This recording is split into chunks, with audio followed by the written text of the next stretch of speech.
saglit, bawat sigaw ng damdamin, lahat sa akin ito'y isang alay na awit.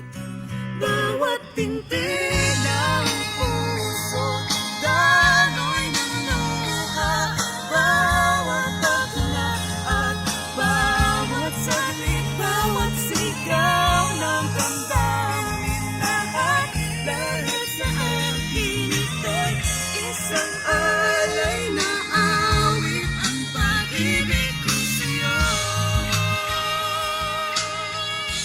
ang pag-ibig ko sa'yo.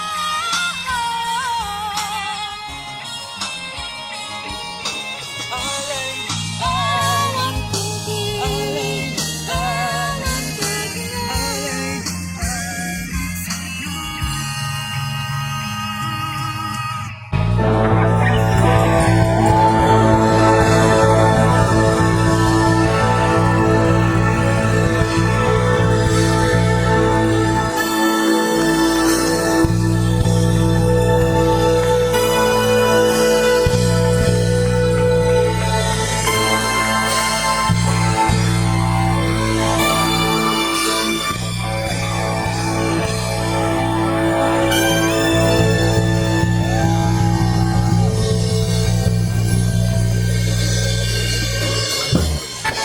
Hallelujah! Tayo po tayong lahat and let's worship the Lord! Woo! For the Lord is good and His mercy endures forever.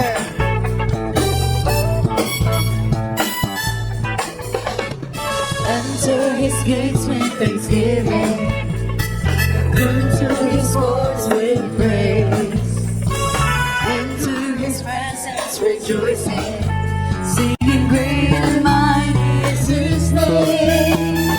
Praise Him with the sound of a trumpet, praise Him with the timbrel and harp.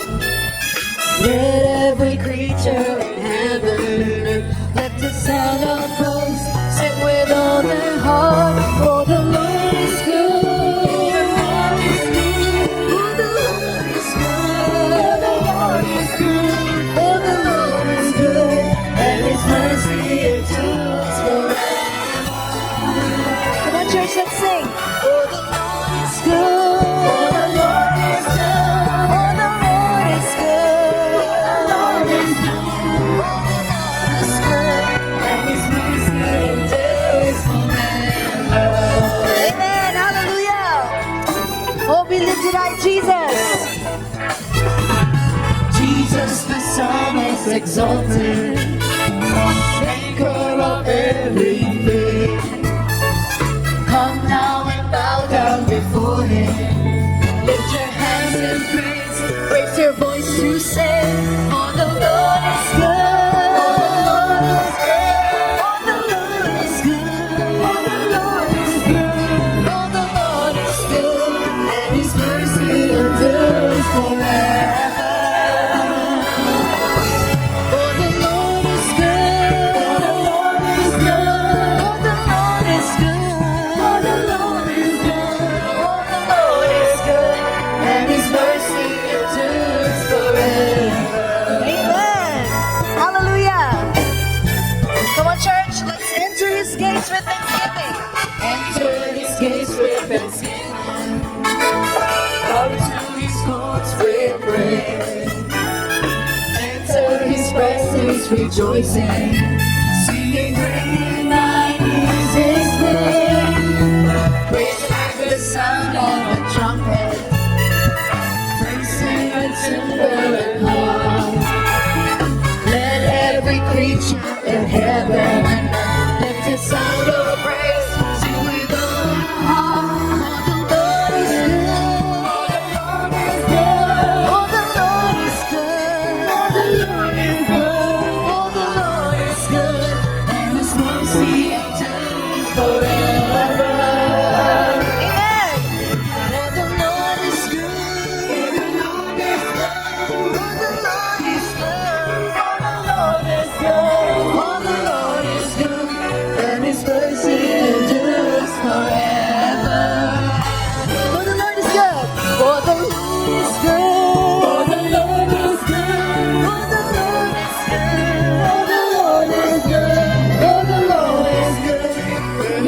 mercy endures forever. Amen. For the Lord is good, and His mercy endures forever. For the Lord is good. For the Lord is good, and His mercy endures forever.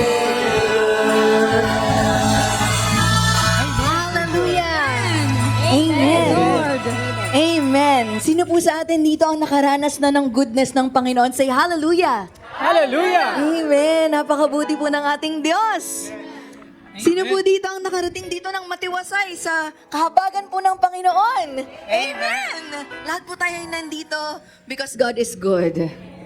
And He deserves all the glory, honor, and praise. Pwede ko po ba tanongin, sino po sa atin ang marunong huminga? Sige nga po, hinga po kayo. Yan. Meron po ba dito ang marunong pumikit? O, pikit po yung mga marunong pumikit at dumilat. Yan. Meron po ba sa ating marunong pumalakpak? Pwede po bang pumalakpak? Ayun. Meron po ba sa ating marunong sumayaw? Pwede po ko po makitang sumayaw? Kahit ano po. Yan, marunong po. Meron po ba dito ang marunong tumalon? Sige po, talon nga po yung kaya. Yung kaya lang po, hindi naman po ipa-pressure lahat. Ayan. Meron po ba ditong marunong magreklamo? Ay! Ayan, yung mga Israelites po noon, nung pagkalabas po nila sa Egypt, binless po sila ni Lord ng clothing na hindi nasisira, pati po mga sapatos. Cloud by day and fire by night para safe silang makarating kung saan man sila darating. Pero nagreklamo pa rin po sila. They were a complaining generation. Pero tayo po kaya, ano kayang label sa atin, sa generation natin ngayon? Tayo po ba ay mga tuod generation? Mga hindi gumagalaw na generation? Or tayo po ay worshipful generation? Amen. Tayo po kaya ay thankful generation? Tayo po kaya ay dancing generation? Singing generation? Shouting generation? Naniniwala po ako na lahat po tayo nakaranas ng pag-ibig ng Diyos at kabutihan niya, kayang-kaya po natin mag-worship ngayon. Hindi ko na po kayo kailangang i-command, hindi ko na po kayo kailangang i-invite mag-worship kasi alam ko po na nakaranas po kayo ng pag-ibig ng Diyos at kabutihan niya. Kaya yun po yung gagawin natin ngayong araw na ito. Pwede po ba natin palakpakan ng Panginoon? Hallelujah! Woo! Thank you, Lord, for your goodness, for your mercy, for your kindness, for your love. Hallelujah! Your mercy taught us how to dance, to celebrate with all we have, and we'll dance with. Thank you for mercy. Your glory taught us how to shout, to lift your name, all the earth, and we'll shout to the praise of your glory. It's the overflow of a forgiven soul. And now we've seen you done. Our hearts cannot stay silent, and we'll be a dancing generation, dancing because of your great mercy, Lord. Your great mercy, Lord. Amen! And we'll be a shouting generation, shouting because of your great glory, Lord. Your great glory, Lord.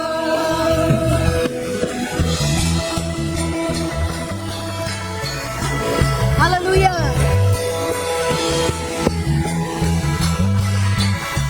Let's sing your mercy. Your mercy taught us how to dance, to celebrate all we have, and we'll dance. Thank you for mercy. Yes, Lord. Your glory taught us how to Shout! Woo! Woo! Yes, Lord! Hallelujah! shout to the praise of your glory. It's the overflow! The overflow of our forgiven soul. And now we've seen you God. Our hearts cannot stay silent, and we'll be a dancing generation, dancing because of your great mercy, Lord. Your great mercy. mercy, Lord.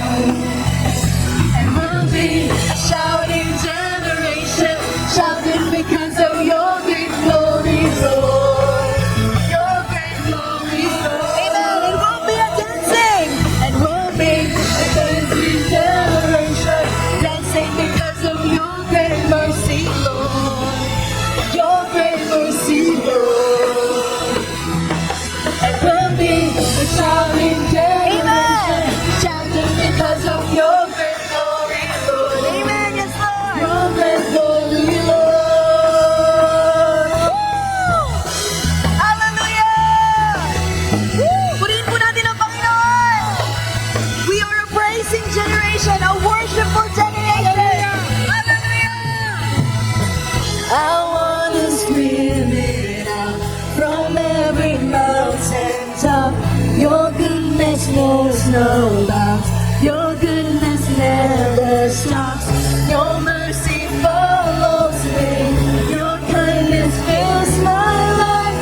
Your love amazes me. And I sing because you are good, and I dance because you are good, and I shout because you are good. You are good to me. Woo!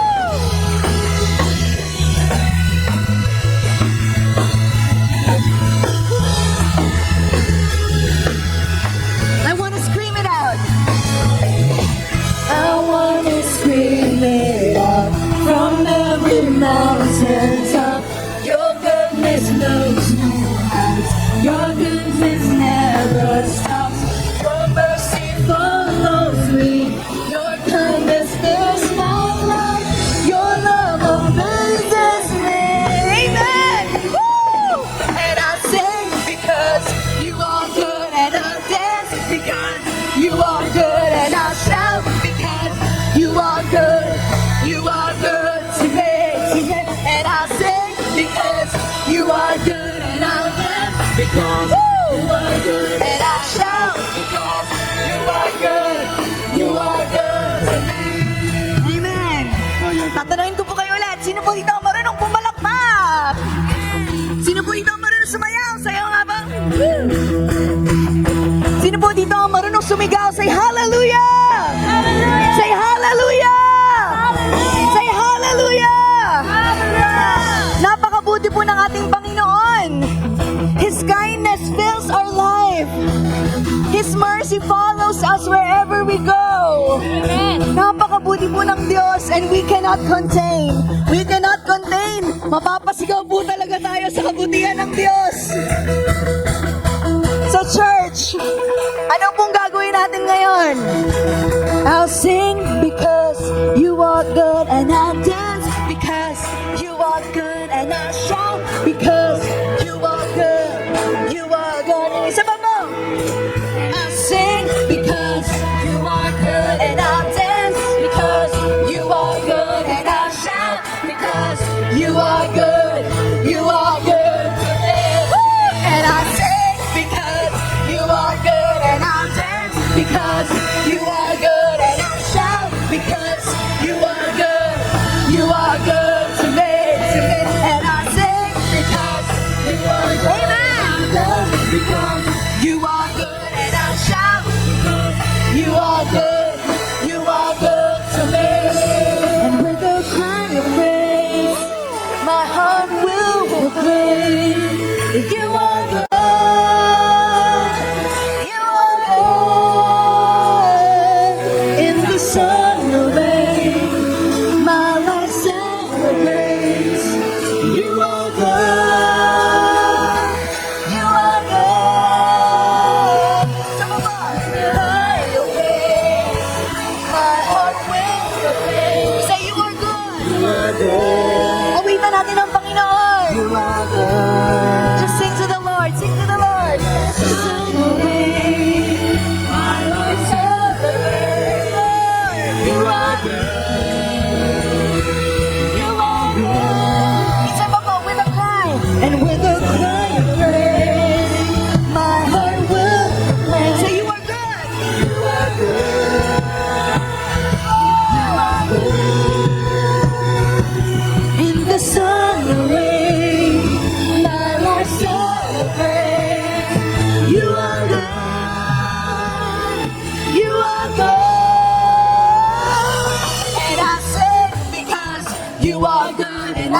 dance because you are good, and I'll shout because you are good. You are good to me, and I'll sing because you are good, and I'll dance because you are good, and I'll shout because you are good.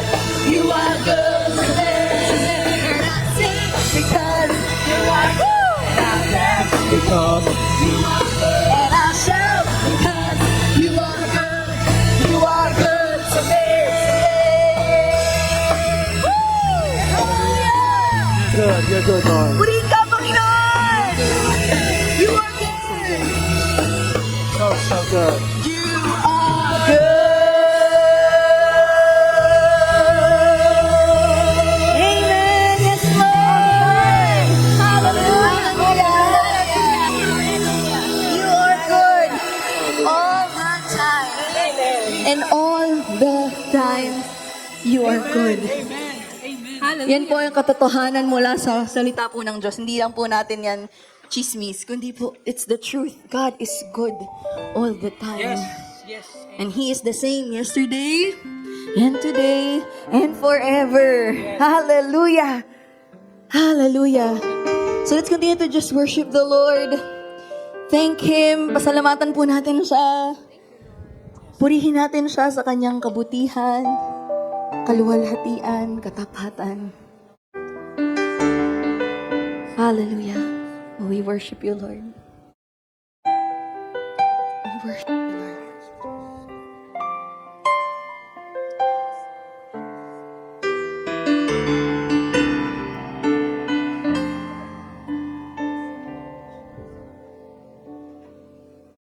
Steadfast love of the Lord never ceases. His mercies never come to an end. They are new every morning, new every morning. Great is thy faithfulness, O Lord. Great is thy faithfulness. Amen. Once again. The steadfast love of the Lord never ceases. His mercies never come to an end. They are new every morning, new every morning. Great is thy faithfulness, O Lord. Great is thy faithfulness. They are new. They are new every morning. New every morning. Great is thy faithfulness, O Lord. Great is thy faithfulness.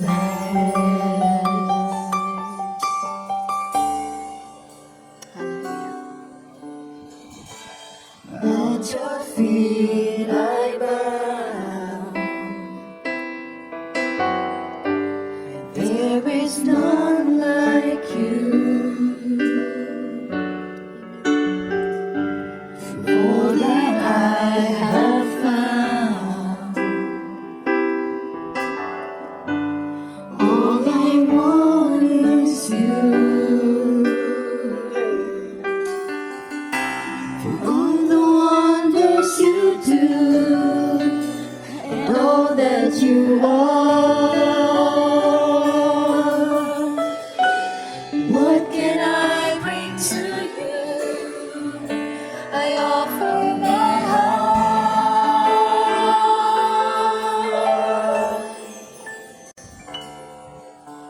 Wonderful, magnificent God, I'm humbled by the life you gave. Beautiful Redeemer you are. worthy of my highest praise. At your feet I bow. Awitan natin ang Panginoon. Sing to the Lord. There is none Just sing to like the Lord. Sing to the Lord. Sing to the Lord. for all that I have found. Yes, Lord. All I want is you. All the wonders you do, and all that you are. What can I bring to you? I offer my all.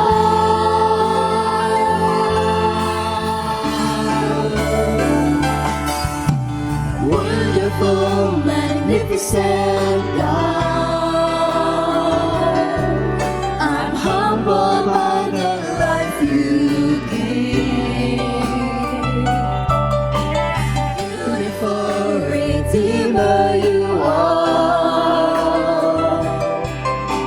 worthy of my highest praise. Wonderful, magnificent God, I'm humbled by the life you gave. Yes, Lord. Beautiful Redeemer you are, worthy of my highest praise. What can we give to you, oh God, for everything you have given to us? What can we give to you, oh God, for everything you have given to us? Oh, what can we give to you, oh God, for everything you have given to us? May we hear all the men to sing. What can we give to you, oh God, for everything you have given to Yes, us? Lord. This time, all the ladies. What can we give to you, oh God, for everything you have given to us? All together, what can we give? What can we give to you, oh God, for everything you have given to us? Ano pong gagawin natin? We offer our lives to you, oh God, for everything you have given to us.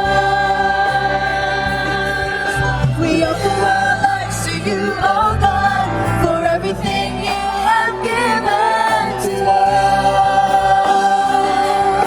We offer our lives to you, oh God, for everything you have given to us.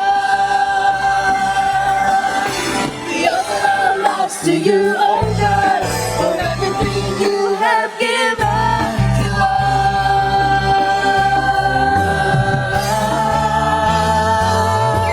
Wonderful, magnificent God, I'm humbled by the life you gave.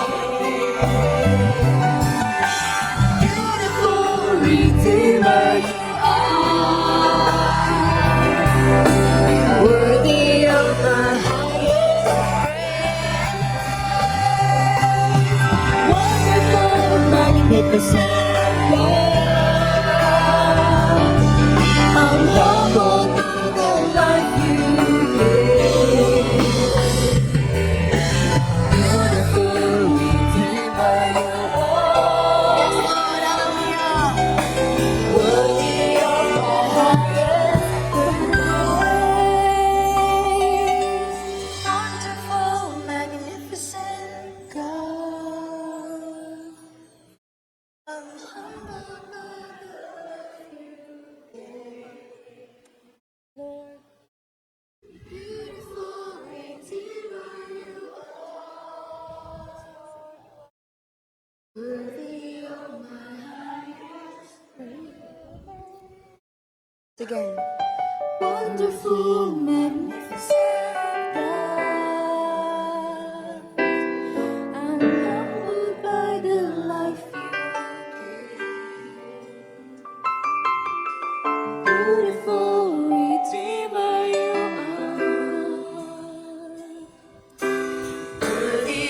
my highest praise. Wonderful, magnificent God, I'm humbled by the life you give. Beautiful Redeemer, yes you are Lord, yes you are Lord, hallelujah. Worthy of my highest praise. Wonderful, magnificent, you are wonderful, magnificent God. Wonderful, magnificent, you are wonderful, magnificent God. Wonderful, magnificent, you are wonderful, magnificent God. Wonderful, magnificent, you are wonderful, magnificent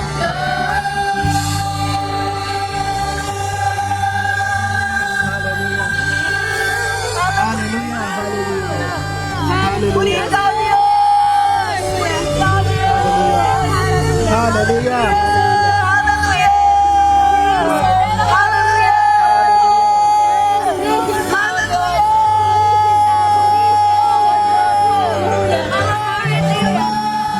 Glory to you, Lord! Hallelujah! Hallelujah!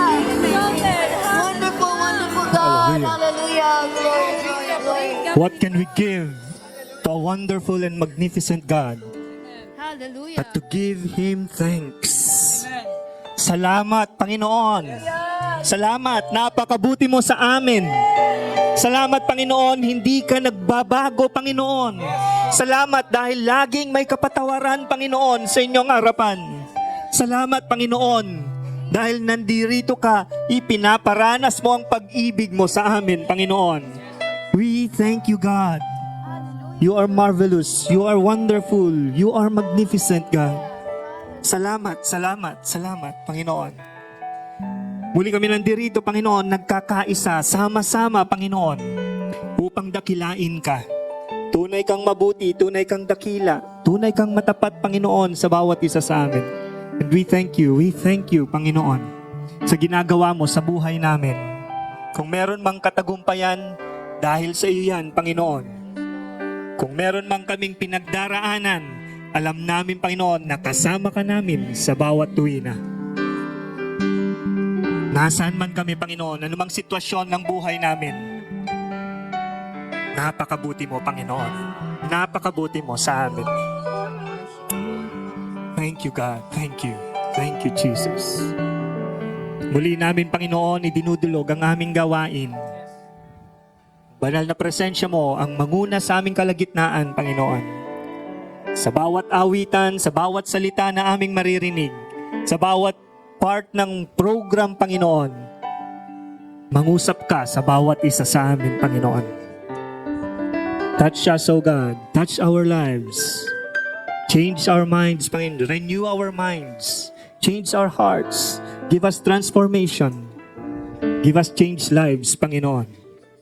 Sa bawat salita na aming maririnig, alam namin, Panginoon, natitimo sa aming mga puso at isipan, pagbibigay ng pagbabago sa bawat isa sa amin, Panginoon. Patuloy din namin, itataas ang pangalan mo.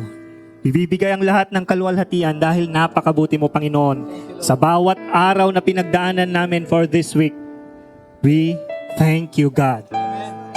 Sa mga darating pang araw, alam namin, Panginoon, na nariyan ka, hindi mo kami pababayaan. Magbibigay patuloy, Panginoon, ng kagalingan sa bawat may karamdaman. Magbibigay, Panginoon, ng comfort sa bawat kalungkutan ng aming buhay.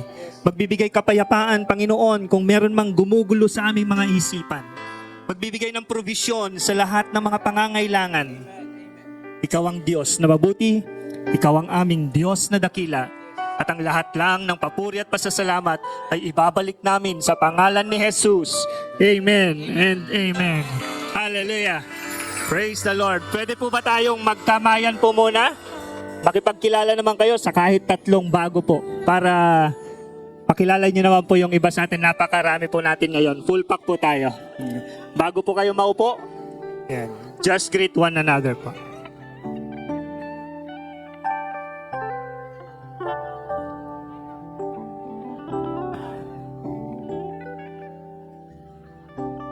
Meron pa po tayong seats po dito sa harap.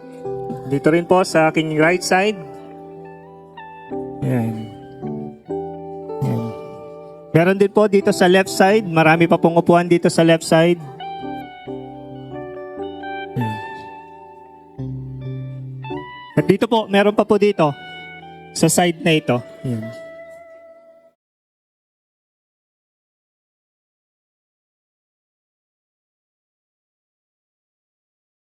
Okay, pwede na po ba tayo mag-settle? Nandito po sa side na to, marami pa po.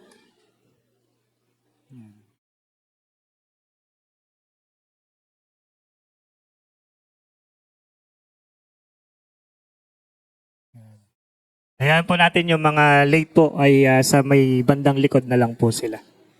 Okay, so welcome po sa Marikina Foursquare Gospel Church. So mas kilala pong JCLAM, a church that follows Christ and makes followers of Christ. Yan po yung ating layunin, ating mission po. And welcome din po sa lahat na nandirito. Yan. Marami-rami po tayo ngayong araw na ito. Yan. Nangitian nyo na po ba yung inyong katabi? Baka hindi nyo pinansin kanina. Naghanap kayo kaagad ng 3 bago. Okay? So praise the Lord.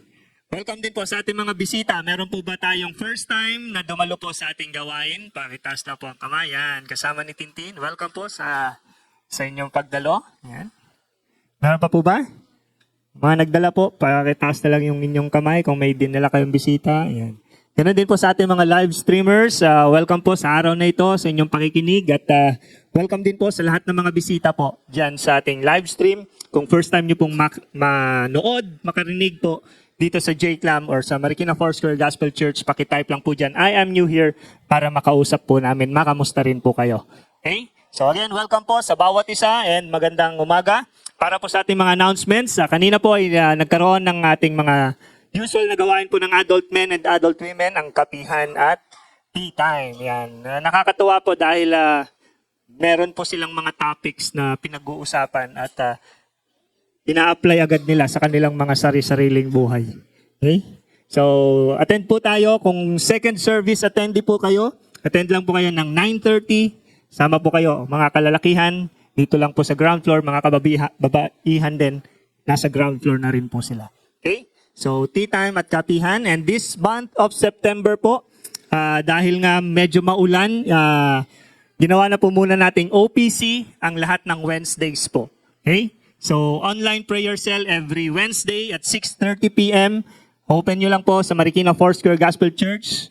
I-search nyo lang po yan sa FB account po natin at makakasama po kayo sa ating pananalangin, makakasama po kayo sa ating pagbibigay ng kapurihan sa Panginoon. Okay?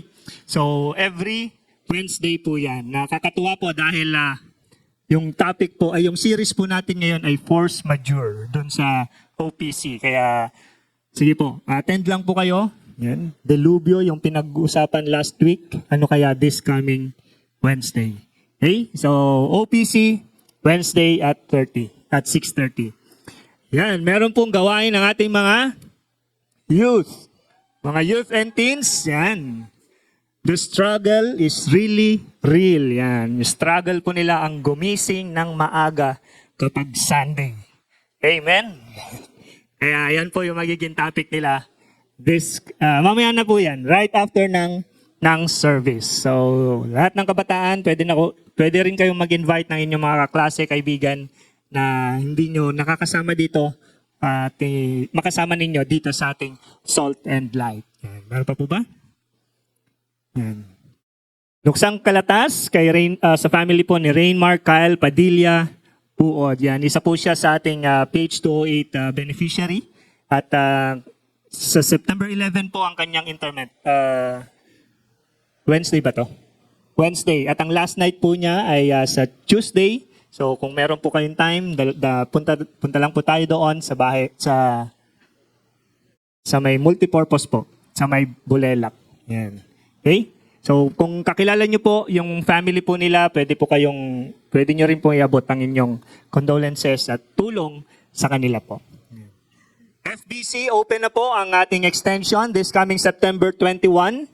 Yan, ang mga subjects po ay Foundation, of Ministry at saka Bible Study Methods. Yan, magagandang subjects po yan this coming September 21 and 22, Saturday and Sunday po yan. 1 o'clock to 5 o'clock po yan. At ganoon din yung Sunday, yung Bible Study Methods, 1 o'clock to 5 o'clock din po yan. Ang mga teachers po ninyo ay si Pastor Aglo sa Foundation of Ministry at si Pastor Martin naman sa Bible Study Methods. Malaking tulong po itong mga subjects na ito para po mas lalo po ninyong maintindihan kung paano po yung mga ginagawa po natin dito sa ministry at ganoon din po sa pag-aaral ng salita ng Panginoon, mas maunawaan po ninyo ano ba yung mga pinag-uusapang context. Bakit kailangan bang mag-Greek word, may mga Hebrew word pang pinipresent sa atin. Dito po ninyo mauunawaan yan. So, pag dalawang subjects ang kukunin po ninyo, 2,000. Pag isang subject po ay 1,500. Actually po, yung 1,000 ay sa miscellaneous, yung 500 ay per subjects po yan. Kaya kung dalawang subjects, 2,000, 1,500 naman pag isa. At kung hindi po naman kayo maka-attend talaga at gusto nyo pong mag-sponsor, ay makipag-ugnayan na lang din po kayo kay Pastor Martin or kay Pastora Kay po para sa sponsorship. Yan. Kung gusto nyo pong may personal na i-sponsor, sabihin nyo lang po sa kanila. At kung wala naman, para ma-distribute lang po yung ating sponsorship po.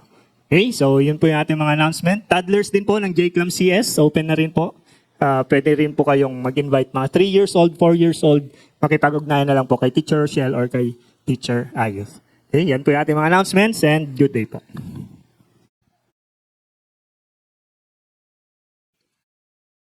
Oras naman po ng ating pagbibigay, tithes and offering po. Truly, God is good and truly, God is our provider. Siya po ang lahat na nagpo-provide sa bawat isa sa atin. Amen po ba? Lahat ng trabaho natin, lahat ng kalakasan natin para makapagtrabaho, yung business po natin, yung mga customer natin, kay Lord pa rin ang gagaling. Lahat po yan galing sa Panginoon.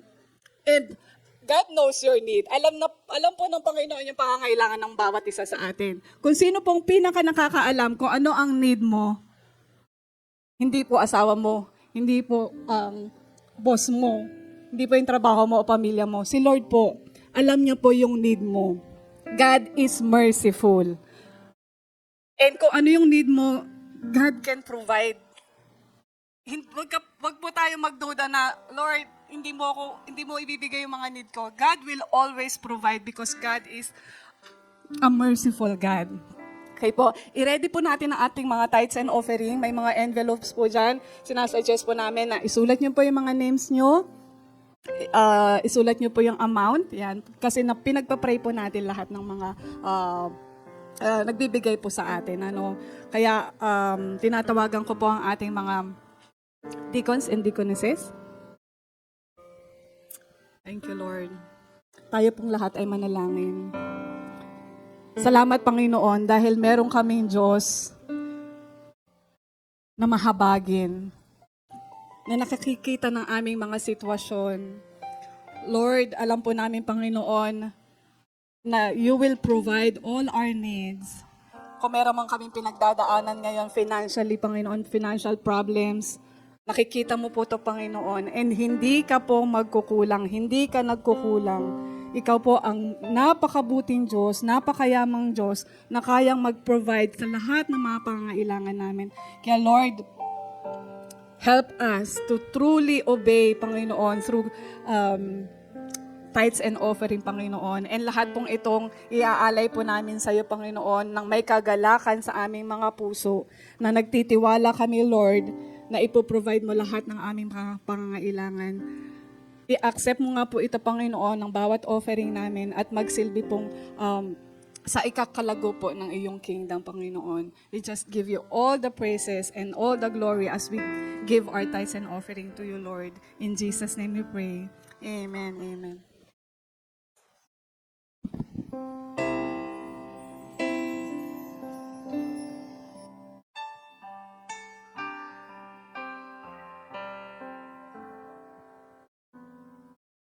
Almost let go. I felt like I can't take life anymore.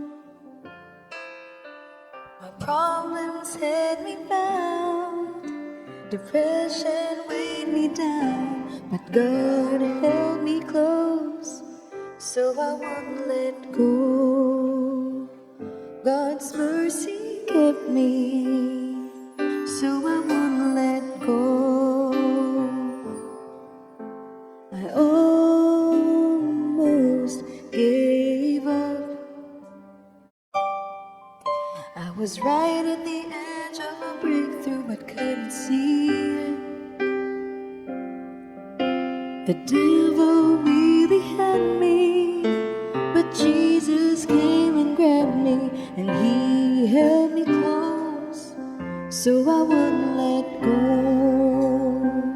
God's mercy kept me, so I wouldn't let go. So I'm here today because God kept me. I'm alive today only because of His grace. Oh, He kept me. God kept me. He kept me, so I wouldn't let go. I almost gave up. I was right at the edge of a breakthrough, but couldn't see it. The devil really had me, but Jesus came and grabbed me, and He held me close, so I wouldn't let go. God's mercy kept me, so I wouldn't let go. So I'm here today because God kept me. I'm alive today only because of His grace. Oh, He kept me. God kept me. He kept me. God kept me. He kept me. God kept me. He kept me. Sing with me. God kept me. He kept me, so I wouldn't let go. Amen.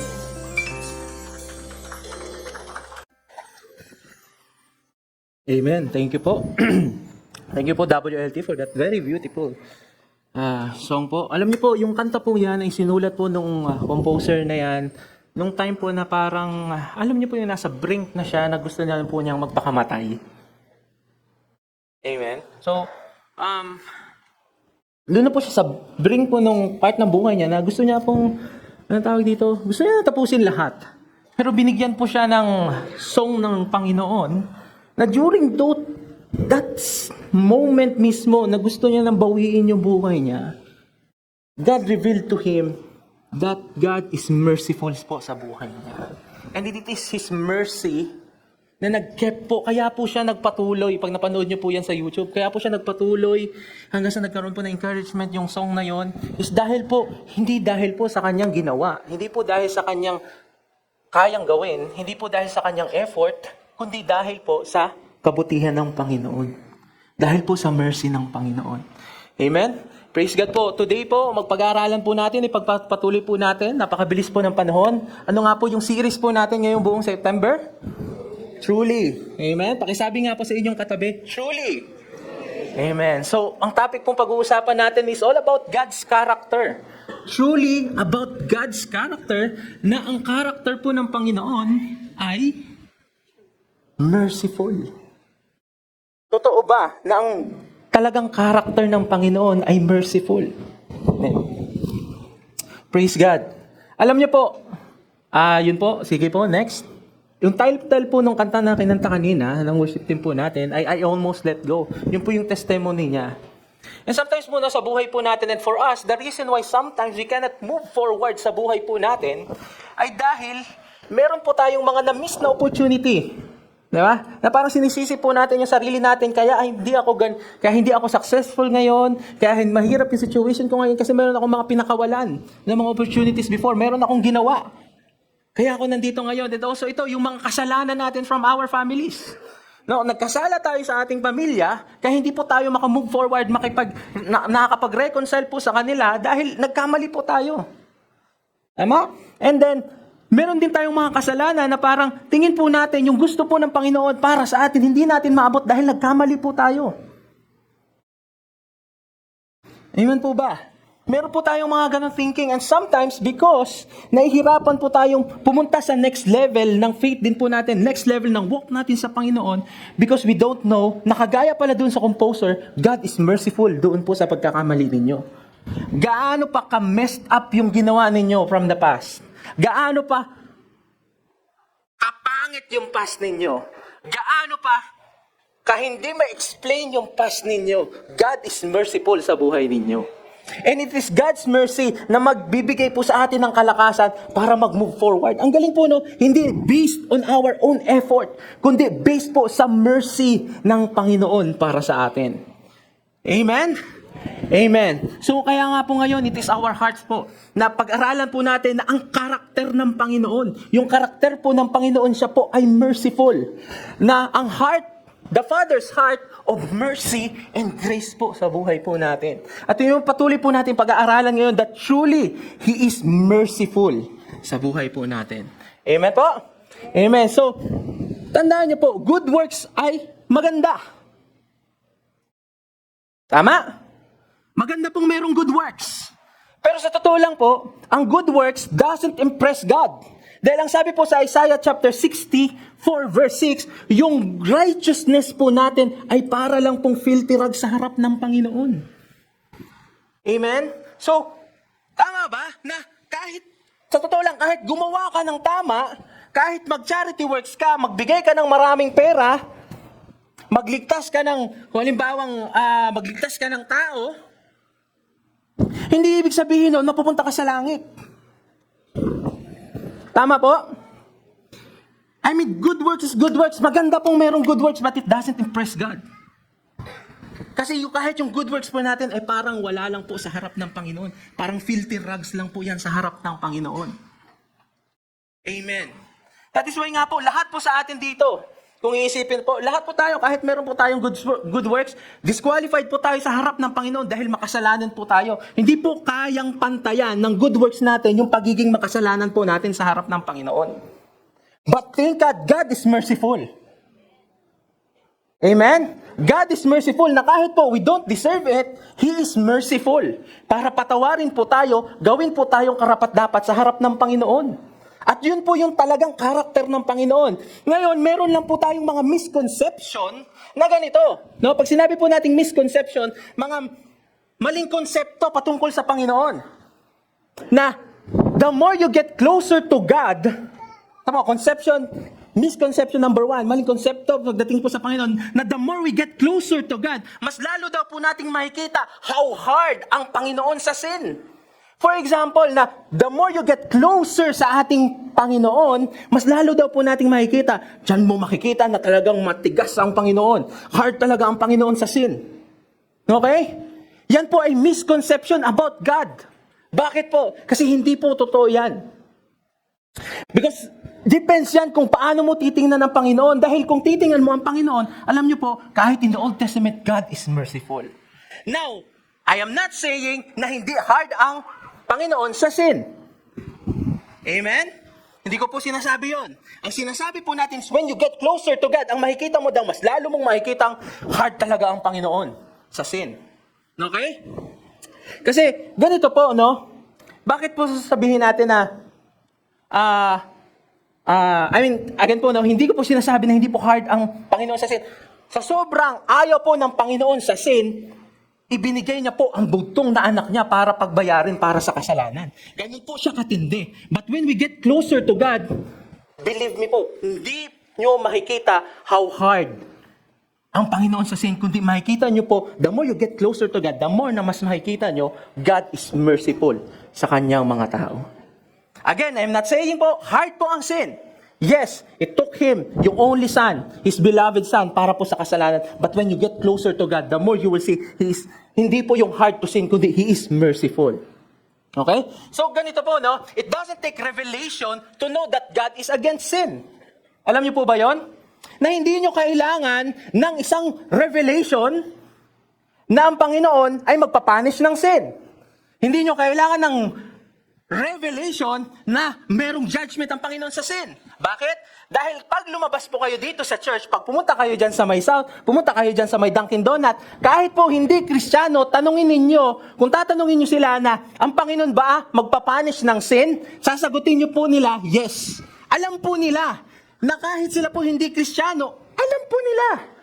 Sasagutin nila, yes, magpapunish ang Panginoon ng sin. Which is totoo po, magpapunish talaga ang Panginoon ng sin. Pero ang point lang po doon is hindi mo po kailangan ng revelation na magpapunish ang Panginoon ng sin. But you need the Holy Spirit and the revelation from the Holy Spirit that God is merciful. Alam niyo po ba yon? Kailangan po ng banal na spirito, ng revelation from the Holy Spirit that God is really merciful. If kailangan po ng Holy Spirit para malaman po natin ng revelation, para po magkaroon na malaman po natin that God is merciful, then we should study, amen, how God is really merciful. Amen? Na, ibig sabihin po nun, kailangan po natin pag-aralan yung word niya po para sa atin and at the same time, help from the Holy Spirit na i-reveal niya po talaga sa atin that He is merciful through the help of the Holy Spirit. Handa na po ba kayo? Handa na po ba kayo? Amen. So, ito po, God's heart is not for judgment, but for saving. Ang puso ng Panginoon na hindi po para sa judgment. Though meron po, pagdating ng panahon, magkakaroon po ng judgment para doon po sa mga hindi maniniwala sa ating Panginoong Jesus. Yes, magkakaroon po noon. But right now, right at this moment, ang heart po ng Panginoon, hindi po sa judgment, kundi sa saving. Sa pag-save po sa atin, and even sa pag-save po sa mga taong nasa labas. Pero we have this thinking, misconception again about God, na pag sinabi natin ang Diyos na dakila, He is out there to punish. Amen? Na, okay, lagot kayo. Pag ngayon makasalanan, patay kayo sa Panginoon. Tama po ba? So, ano pong ibig sabihin nun? He wants you to have a relationship with Him.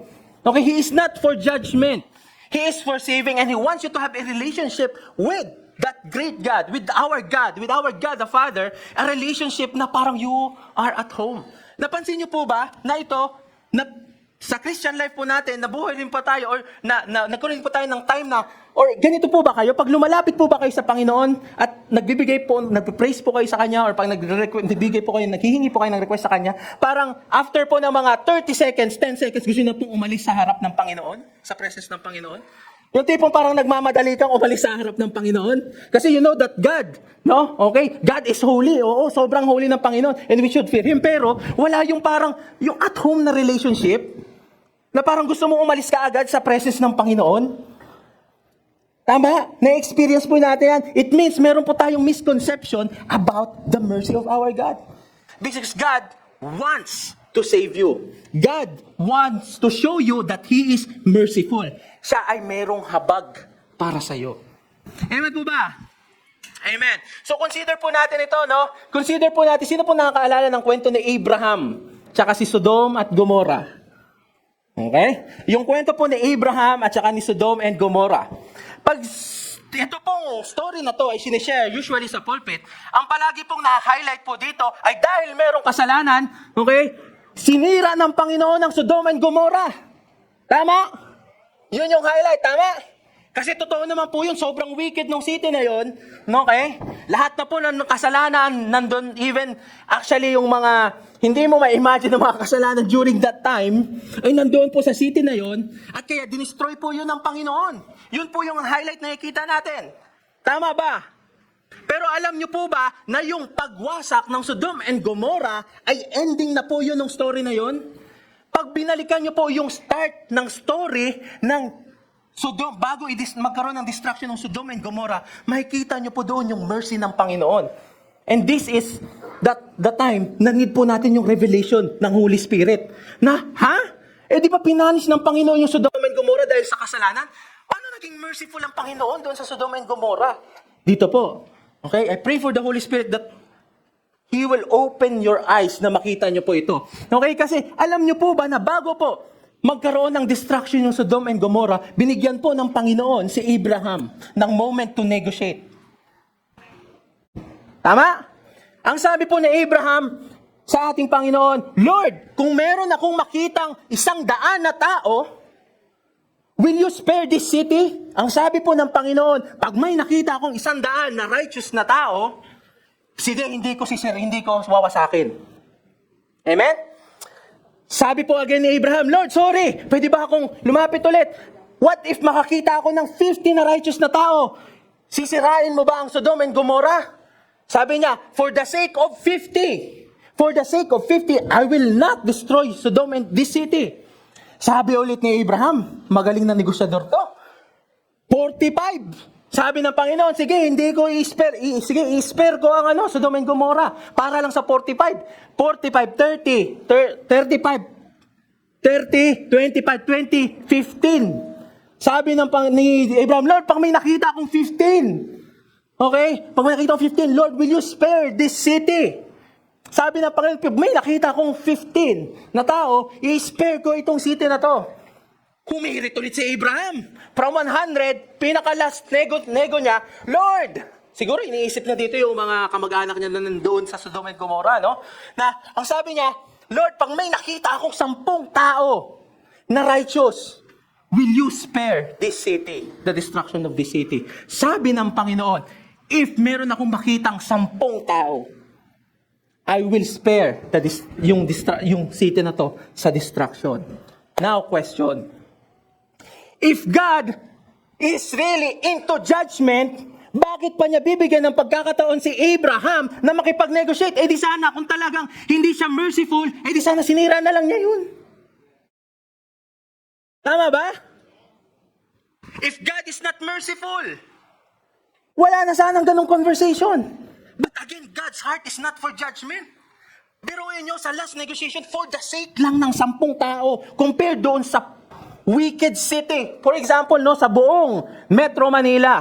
Okay? Metro Manila, makakita lang ang Panginoon ng 10 tao. Yung buong Metro Manila, ligtas para lang doon sa 10 tao. Hindi po ba mercy yun ng Panginoon? Amen? At hindi pa po yan, umabot pa po doon sa dulo. Ang problema kay Abraham, okay, hindi na, tumigil na po siya sa 10. Kasi baka naisip niya, baka mag-repent yung siguro mga pinsan na doon, yung mga kasama ni Lot doon. Pero ang nakita lang po ng tao doon ay si Lot, na righteous. At ito pa po, no, nung time na gusto nang i-destruct ng Panginoon, yung Sodom and Gomorrah, si Lot ayaw pa umalis. Pero si Lot po, pati actually yung asawa niya, lumingon kasi kaya naging asin. Tama? Pero, alam niyo po, kahit po yung pagka-save kay Lot, kasi even si Lot ayaw niyang umalis doon kasi parang pag tinitingnan doon, parang nanghihinayang po siya doon sa siguro sa buhay nila doon. Pero because of God's mercy, na-spare po si Lot doon. Amen. Kasi hanggang 10 lang pero dahil ang nakita lang po ng Panginoon actually si Lot. Isa lang. Kaya pinaalis sila. Pero kahit yung pag-alis po ni Lot, hindi po yun dahil sumunod si Lot. Mercy pa rin po yun ng Panginoon. Amen? So, the more, dito nyo po makikita talaga that the more you get closer to God, the more you will see God is merciful.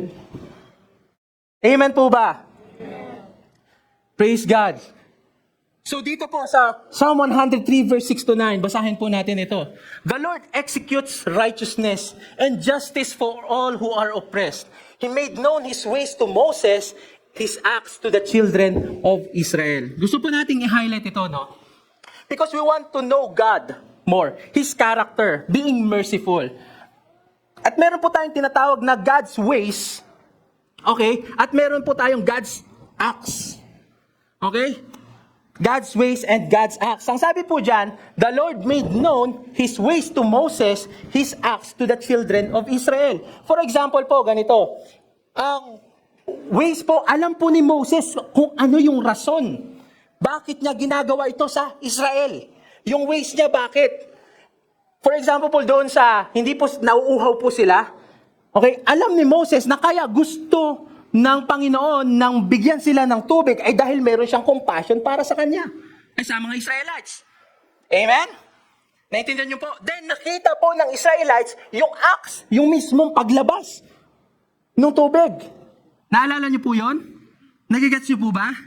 Okay? Na yun po yung ways ng Panginoon. He is compassionate, He is merciful. Kahit na nag-aano po sila, kahit nagreklamo sila, compassionate, merciful pa rin po ang Panginoon. At si Moses po ang nakakaalam nun. At ang mga Israelites, nakikita nila yung mismong axe. Axe ng Panginoon.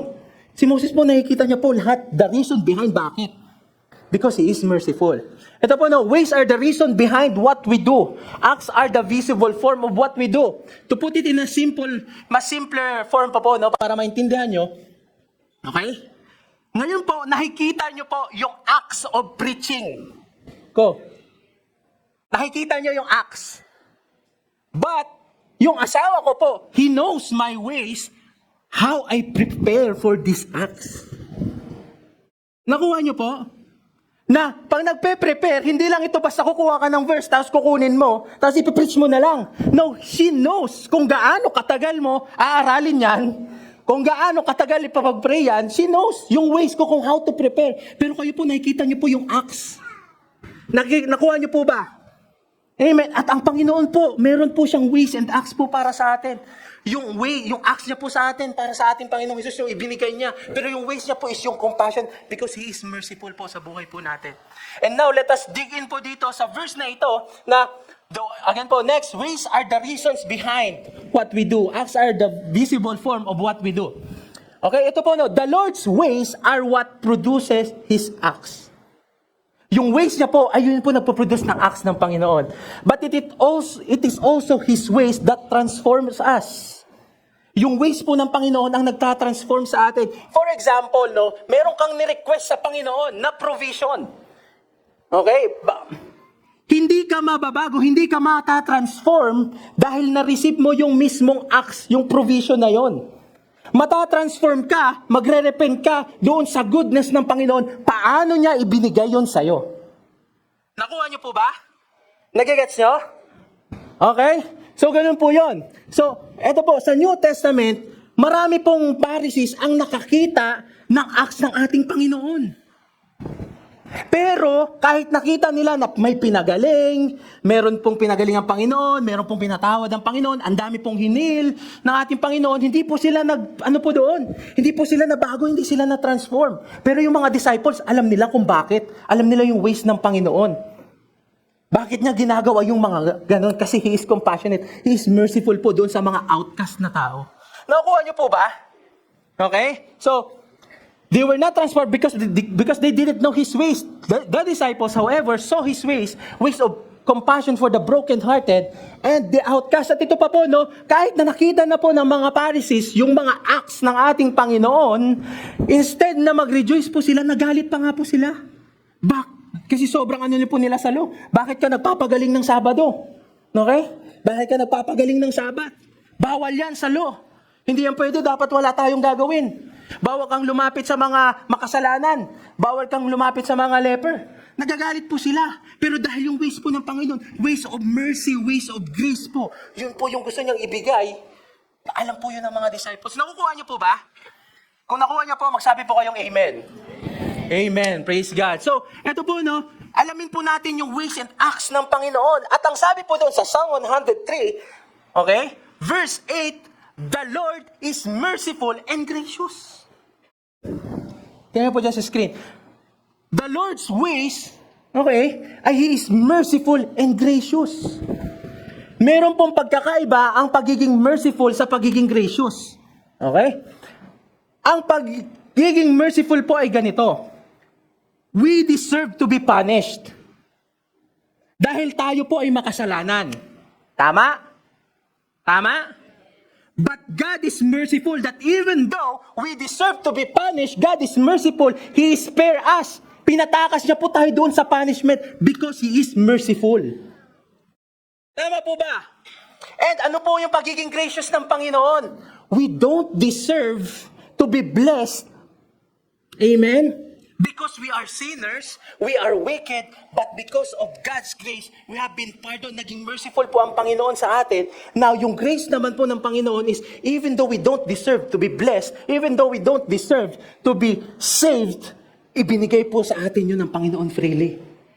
Ang ibig po sabihin po ng grace is unmerited favor sa Panginoon na hindi mo kayang i-earn ng good works mo. Hindi mo kayang i-earn based on your performance.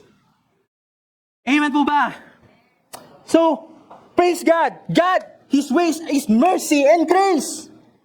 But right now, we have this wrong thinking na pagka nagkamali po tayo, God is not merciful and gracious po sa atin. Ibig sabihin, meron kang misconception about Him, about His grace, about His mercy. Okay? And ito pa po, no? We all think na pag tayo po ay nagkamali, talagang lagot ka sa Panginoon, talagang, tak! Okay? Talagang yari ka sa Panginoon, galit sa iyo ang Panginoon. Pero ang sabi po dyan, God is slow to anger.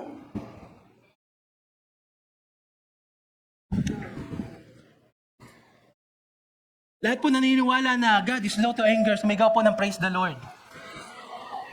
Yung pa yung praise the Lord nyo po, parang hindi kayo sigurado. Pero alam nyo po, kaya po minsan hindi po tayo sigurado because we don't believe it.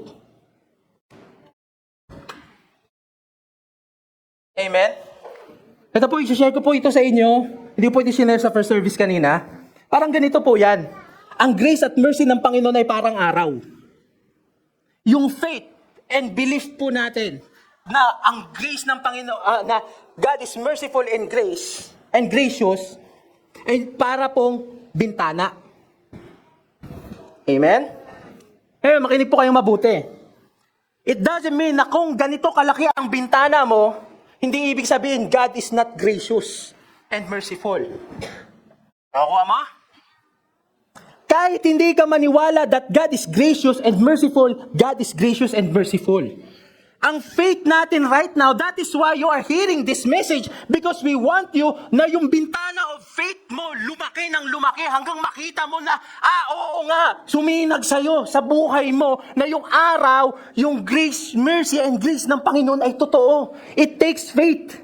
Yan yung sinasabi natin kaninang, you don't need a revelation that God will punish sin, but you need a revelation by the Holy Spirit that He is merciful and gracious. Amen! Kaya nga po, palakihin po natin yung faith po natin today. Alam niyo po, kahit, pansinin niyo po, dito, may nakikita po ba kayo sa surrounding po natin na sinag ng araw? May nakita po ba kayo? Wala. Pero sumisinag ba ang araw o hindi? O, iniibig sabihin, kahit hindi ka maniwala that God is merciful and gracious, God is merciful and gracious. Palakpakan po natin ang Panginoon. Amen! Praise God! That is why mga taga-second service, no? Mga taga-second service, pag meron po kayong narinig na talagang gusto nyo tanggapin ito, magsabi po kayo ng amen. Praise God! No? So, praise God. Praise God. Praise God. God is merciful. God is good. Do you believe that God is good? Praise the Lord. At ito, He will not, verse 9, He will not always strive with us, nor will He keep His anger forever. No? Tayo po, meron din po tayong thinking minsan na, pag nagkamali ako, ayoko na tumakbo sa Panginoon kasi galit na ang Panginoon sa akin. Hoy, basahin mo yung Bible mo. Ang sabi dyan, nor He will keep His anger forever. At ang sabi po dyan sa strive with us, He will not always strive with us. Pag binasa nyo po yan sa ibang mga translation or even though po sa original language ng word na strive na yan, He will not dispute us. Okay? Parang kung hindi siya may ikipag-dispute sa atin na tayo po ay makasalanan. At alam niyo po kung bakit hindi po magiging angry ang Panginoon sa atin forever? Hindi po dahil mabuti ka. It is all because of our Lord Jesus Christ. Yung ginawa niyo po sa cross para sa atin. Amen po ba? Praise God. So, ito nga po, no, some people, sometimes, pag nag-share po ng gospel, hindi po nagsasound na parang good news. By the way po, ang meaning po ng gospel is good news. Now, meron po nag-share na, or kahit nga ako dati, kapag, alam niyo po, sa totoo lang, kaya dati ayoko po ng evangelism. Kasi ang thinking ko po dati, pag nag-share po ako ng evangelism, at nag-share po ako ng gospel, kailangan ko pong i-emphasize sa kanila that God will punish sin. Pag hindi ka niniwala, patay ka. To be honest po, yun po yung experience. Kaya ayoko ng evangelism. Amen. Patotoo po yun, meron pong punishment ang sin. Pero ang gospel po, tingin nyo po ba, kapag yun yung hinighlight po natin yung fear, good news po yun? Parang hindi po nag-a-align. Tama? Ngayon, ang ibig po sabihin ng good news ay ganito. Yes, God will punish it, but right now, meron pong opportunity to believe that we can be pardoned, we can be forgiven if we believe in our Lord Jesus Christ at ginawa niya po sa cross ng Kalbaryo. So kung magsishare po kayo ng gospel, ang ending at highlight niyo po, merong forgiveness sa ating Panginoong Jesus. Yes, merong punishment. Pero, hello, meron ngayon, available ngayon. Merong mercy and grace po na available ngayon para maligtas ka. Again po, hindi ko po sinasabi na wala pong punishment, hindi po yun. Na lahat po ng tao ay masisave, hindi po yun. Pero ang good news is good news dahil, hindi po dahil sa works po natin tayo maliligtas. Good news is good news kasi dahil we are undeserving, we don't deserve to be saved, we are saved. That is good news. Hindi mo pinaghirapan. Tama po ba? We are saved by grace. Amen?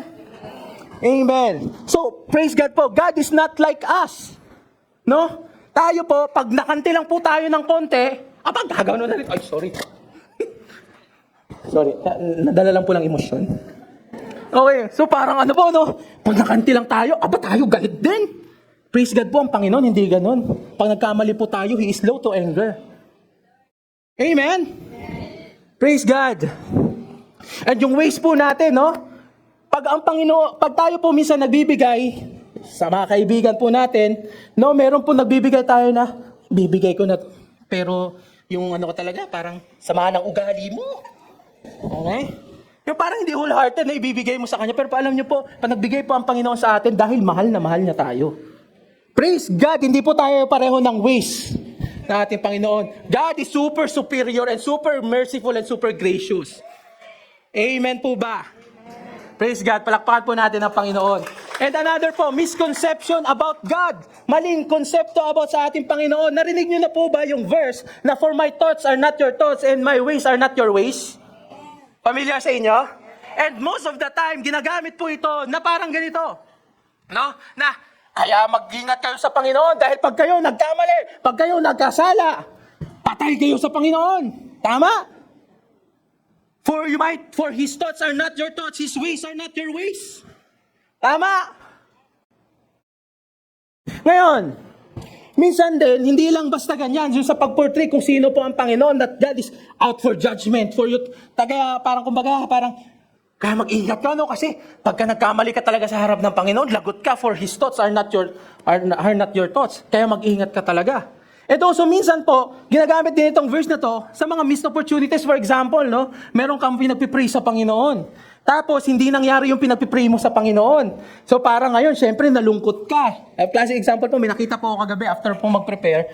May nakita po ako kagabi sa Facebook. Eksaktong-eksakto. Yan yung verse na ginamit. Ang sabi po doon sa post ay, dahil hindi nangyari yung gusto, okay, so, for His thoughts are not my thoughts. So, sige, okay lang, palalampasin ko, I will wait for the Lord. Okay naman po yun, tama?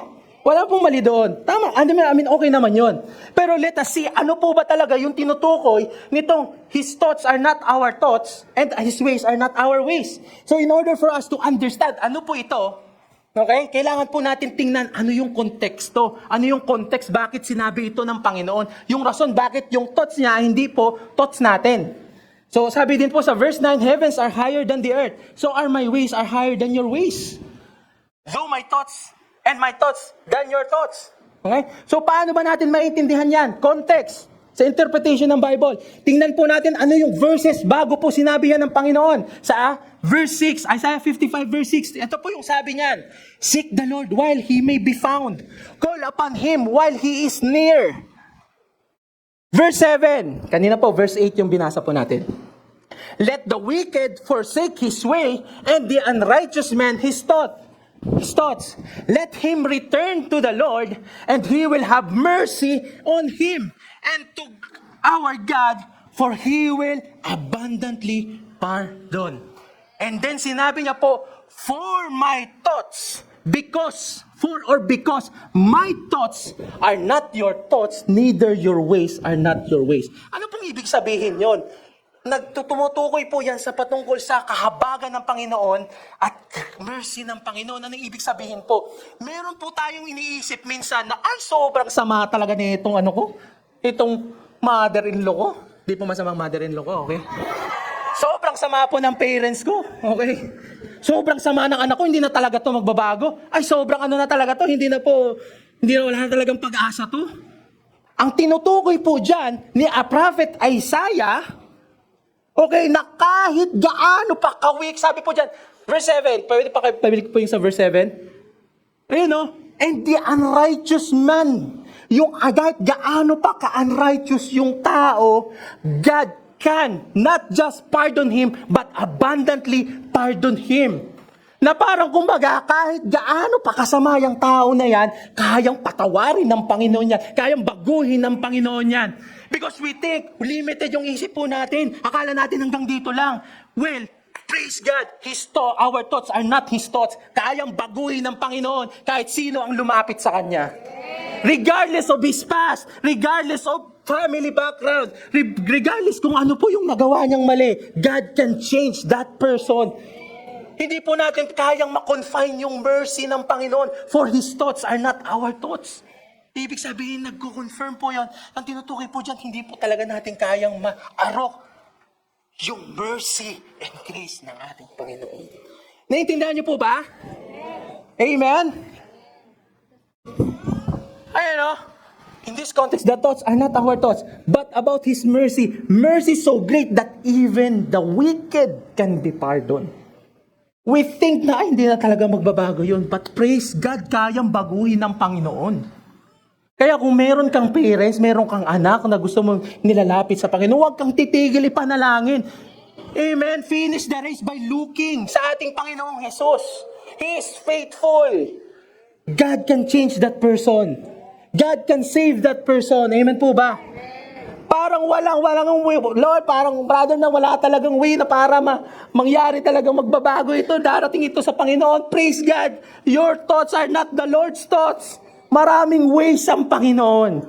Hayaan natin ang Panginoon na magbago doon sa tao. Let's continue to pray for them. Amen po ba? Amen. Praise God. And ito pa po, you may be thinking right now that God cannot forgive you. Meron kang nagawa kahapon, meron kang nagawa kanina, or kahit kanina habang nagpipreach po ako, meron kang iniisip na masama. Ay, iisip mo, hindi ako kayang pumunta ka dito sa church. Iniisip mo na parang hindi ako kayang patawarin ng Panginoon. Praise God, kaya kang patawarin ng Panginoon. Parang dito po dumarating yung point na parang too good to be true naman to. Parang, no? Yung scam, alam niyo po pag nagsascam, di ba? Parang instant panalo ka kaagad, mga ganon, instant yaman ka kaagad. Yan po yung mga too good to be true, masyadong maganda para maging totoo. Ito po yung gospel, ito po yung too good to be true na totoo. Na sa sobrang ganda talaga niya, totoo pa rin siya. Na parang, Lord, thank you. Not by my might, not by my power, not by my performance, but only by your mercy and grace, Panginoon. And this is why the more we get closer to God, the more we will see, talagang gracious ang Panginoon. That's why pag binasa niyo yung New Testament, doon niyo po makikita yung acts ng ating Father, doon sa 4 Gospels, makikita niyo po doon, lahat po ng mga outcast, downcast, okay? Lahat po doon, pag lumapit sa ating Panginoong Jesus, inaano niya po, nakikita, sinisave niya. Yung mga naniniwala po sa Kanya, yung iba pa nga po, hindi pa Israelite. Okay, si Jesus unang pumunta po para sa mga Israelites pa lang, pero meron po doong Gentile na gumaling yung anak. Yung centurion po, gumaling yung servant. At sila po yung mga tinawag na mga mayroong great faith dahil naniwala silang mabuti ang Panginoon. Amen. So right now po, I want to convince you that God is good and God is merciful kahit sa buhay ninyo. Amen. God wants you to truly appreciate His grace. But how? Ito po, no, para mas maintindihan po natin, yung grace ng Panginoon, kailangan po, may ginawa po kasi ang mga Israelites noon na, sige, sa Exodus, sa book of Exodus na sabi, sige Lord, kaya naman namin gawin lahat ng kaya niyong iutos sa amin. So sige, Okay? Kumbaga, nag-deal na kaagad sila sa kontrata, wala pa yung kontrata. Ngayon, binigyan po ng 10 Commandments. Doon pa lang sa first law na you shall not have other gods, nagkamali na po kaagad sila. Amen? So, ito po ang sabi dyan, God allowed humanity to be under the law, under the 10 Commandments, where blessings came from perfect obedience. During that time, sa Old Covenant, para po mabless ka ng Panginoon, you need to be perfect, complete obedience doon sa law ng Panginoon. But, kailangan mo lang ng isang pagkakamali para ma-curse ka. Ganun katindi ang law. Amen?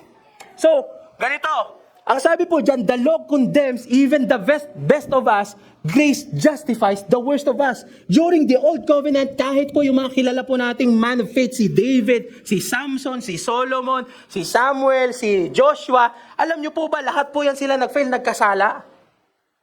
Kasi during the Old Covenant, kahit po sila ay men of faith, sila po, hindi po nila kaya by their own self, by their own obedience, na ma-perfect po yung law.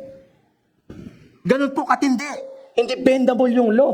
Okay, at lalo na po nung nandito na po yung sa dumating si Jesus Christ, lalo niya po pong inapheld yung law. Sabi niya, ang sabi po sa law, do not commit adultery. Pero ang sabi pa po ni Jesus Christ, okay, dahil gusto nilang i-upheld yung law dapat law tayo, dapat ganito, dito tayo sa Old Covenant, sabi po ng mga Pharisees. Ang sabi po ni Jesus Christ, sige, do not commit adultery, but if you lust sa isang woman or man, ikaw ay nagkasala na. Tama? Sabi po yun ni Jesus Christ. Kaya po, tanong ko po sa inyo, okay, sino po dito hindi nagkakasala sa isip? Lahat po tayo guilty. Tama? Wala po. Lahat po tayo guilty. At yun po yung law. Ganon katindi ang law. At ito po, ang sabi po sa Hebrews chapter 8 verse 7, for if the first covenant had been faultless, ang mismo pong Panginoon, nakita niya po, then no place would have been sought for a second. Because finding fault with them, ang Panginoon po mismo, God Himself found fault with the Old Covenant. Ano pong ibig sabihin nun? Na yung binigyan niyo pong Old Covenant during that time, yung 10 Commandments, siya po mismo nakakita ng fault kasi nakabase po yung blessing po na yun sa kanila based po sa performance ng tao at hindi po sa grace niya. Okay? Hindi po natin sinasabi na yung Old Covenant, yung 10 Commandments, okay, yung law na yun o yung based sa performance ay mali. Okay? Sobrang the Old Covenant, okay, ay wonderful. At wala pong mali doon sa Old Covenant. Amen. Pero ito pa, para po mas maintindihan po natin, the Old Covenant ay para pong mirror. Okay, ganito po yan. Yung Old Covenant ay parang mirror. Para mas madali po natin maintindihan. Ang Old Covenant po ay parang mirror na kapag humarap ka, okay, yung Old Covenant, sa mirror, pag may nakita kang mali, huwag mong sisisihin ang mirror. For example, no? Pumunta ka sa CR, tumingin ka sa salamin, hindi mo nagustuhan yung nakita mo sa salamin, hindi yun kasalanan ng salamin. Amen ba? Ganun po ang Old Covenant. Praise God. So, ganun po yung Old Covenant. Ano pong ibig sabihin yun? Yung purpose po ng Old Covenant is to expose ang mga tao na hindi talaga nila kayang mag-perform based sa kanilang sariling kakayanan. Okay, ang sabi po dyan, the Old Covenant is a mirror. When you see fault, okay, next. Again po, yung 10 Commandments po ay wonderful. Yung Old Covenant po ay wonderful. At wala pong mali doon. Pero sobrang inflexible niya. Sobrang perfect niya. Na ang mangyayari is the law reveals the worst in us. Okay? Exposing our sinfulness. Okay? Kaya nga po, napansin nyo, pag sasabihin, ganito po yung law eh. Pag sinabi ko po ngayon, huwag kayong mag-iisip ng adobong baboy. Pag inisip nyo ngayon yan, ng adobong baboy, nakita yung adobong baboy sa isip nyo, nagkasala kayo. Ganun po ang law. Instead po, ang law nagsisteer ng sin. Hindi po words ko yan ha. Words po yan sa Book of Romans. Nagsisteer up ng sin. Ganun po. Kaya the more na pag performance-based po tayo, the more po tayo magkakasala. Kasi hindi natin kaya, but praise God, God is merciful. Bigaw, bilisan na po natin. Okay? Exposing our sinfulness. At ito po nyo, we would not fully understand how sin. Kasi kung wala pong law, hindi po natin maiintindihan na tayo po ay nagkasala. Tama ba? So, Perfect po ang law, wala pong problema ang law, pero sobrang perfect po niya, nangyayari po, na-expose po lalo kung gaano po natin hindi kaya. Nakuha niyo po ba? At ito po, next is, ito, Hebrews, ang Panginoon po mismo, ituloy lang po natin, I will make a new covenant, dahil ang Panginoon po mismo naka-find fault doon sa first covenant, gagawa daw siya ng new covenant. Okay, next. Not according to the covenant that I made with their fathers in the day when I took them by the hand to lead them out of Egypt. Yan po yung Sinaitic covenant, yung 10 commandments. Because they did not continue in my covenant, and I disregarded them, says the Lord. Verse 10, for this is the covenant that I will make with the house of Israel. Basahin niyo po. I will put my laws in their hearts, in their mind, and write them on their hearts. Tandaan niyo po yan ha, I will. And I will be their God, and they shall be my people. Sa Old Testament po, ang law, ang sinasabi, you shall not. The word you ay nakadepende sa you. Okay? Joke dapat yun, pero okay lang po. Pero, okay. The word na you ay nakadepende po kanino? Sa'yo. You shall not do this, you shall not that. Pero sa New Covenant po, ang sabi ng Panginoon, I, God, will put the laws in their heart. Yun po yung New Covenant. And then ito po yung next. I will be their God, they shall be my people. None of them shall teach his neighbor and none of his brother, saying, know the Lord, for all shall know me, from the least of them to the greatest of them. Biruin niyo po, sa New Covenant, kahit ano pang estado mo sa buhay, kahit gaano ka pa kasimple, o kahit gaano kataas sa society, everyone will know the Lord. Amen? At ito pa, the reason because, okay, pwede po natin sabihin for or because, I will be merciful to their unrighteousness and their sins and their lawless deeds I will remember no more. This is the new covenant. God will be merciful sa unrighteousness mo, and God will no longer remember your sins. At dahil naging merciful ang Panginoon sa inyo at hindi niya alalahanin yung lawless deeds mo, yun yung part na na because. Kaya kaya na ng Panginoong isulat yung law sa puso mo. Kumbaga, hindi ka lang susunod sa Panginoon dahil kailangan. Susunod ka sa Panginoon dahil nagkaroon ka ng inward transformation. Dahil mahal mo na ang Panginoon, dahil una mong na-receive yung mercy and grace ng Panginoon. Amen ba? Okay, so next na. Ayan, God doesn't desire mere outward obedience lang, yung outward appearance na, kasi we can give to people, pero yung heart po natin wala doon. No? We can do things, pero yung heart po natin, wala po talaga doon. What our Father truly seeks is obedience that flows from relationship with Him. Alam niyo po ba yun na parang magdi-devotion ka? Hindi. Dahil, baka pagalitan ako ng Panginoon, baka anuhin ako ng Panginoon. Kundi magdi-devotion ka kasi, Lord, gusto kitang makilala. Yung ganong relationship po yung gusto ng Panginoon. Amen. Ito, the Old Covenant led us by hand, but the New Covenant lead us by heart. Sa Old Covenant po, sige, gawin mo yan. Pero ngayon, sa New Covenant, by heart na. Gagawin mo na. By heart. So, ang sabi po dito, in the New Covenant, God says, I will.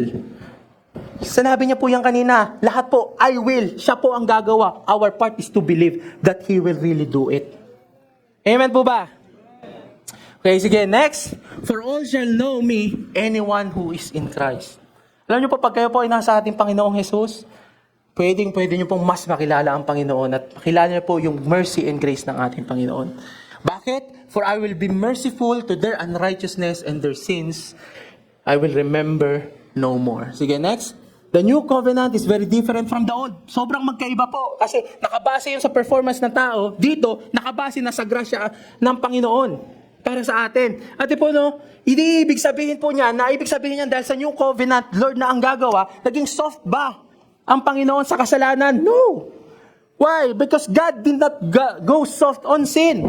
Yung lahat po ng sin po, lahat ng sin natin, past, present, and future sins po natin. Kahit yung sin mo bukas, sin mo sa makalawa, yung kahapon mong sin, yung 5 years ago mo ng sin, lahat yon dinala ni Jesus Christ doon sa cross. Hindi po naging soft ang ating Panginoon sa kasalanan. Kinailangan pong ibigay yung bugtong na anak niya para po bayaran yung kasalanan natin. And for 6 long hours, Jesus Christ, our Lord and Savior, tiniis niya po yun lahat para sa atin. At lahat po nung sinabi ni Jesus Christ, it is finished.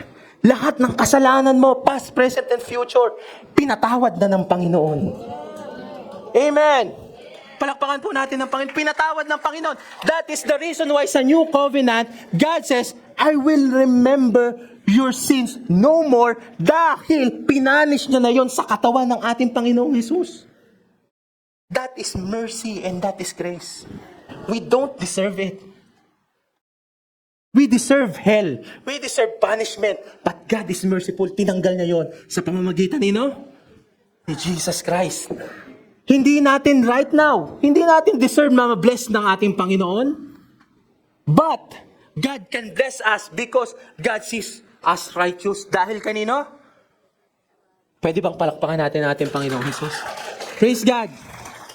At ito po, some people believe na kapag, Brother Nats, pag preach natin, pag ang mga preach natin ay, pinatawad tayo ng past, present, and future sins natin, mas lalong magkakasala ang tao kasi para magkakaroon ng lisensya na magkasala. Okay? Ngayon, alam niyo po ba, na kahit wala pa pong lisensya, ay nagkakasala na po ang tao? Kahit wala pang lisensya, kahit di mo alam na pinatawad na ang Panginoon ang kasalanan mo, past, present, and future, nagkakasala ka. Tama ba? So, ibig sabihin, ang kapatawaran, ang pagiging merciful ng Panginoon na pinatawad tayo, past, present, and future sins, should transform us doon sa katotohanan at magkaroon tayo ng fruit para sa Panginoon. Now, kung talagang totoo po yan, na kapag ka-preach po natin na tayo pinatawad na ng kasalanan, ang lahat ng kasalanan natin dahil sa mercy ng Panginoon, past, present, and future, hindi po dapat ganito ang sasabihin ni Apostle Peter. Sabi po niya sa 2 Peter chapter 1 verse 5 to 9, ito po.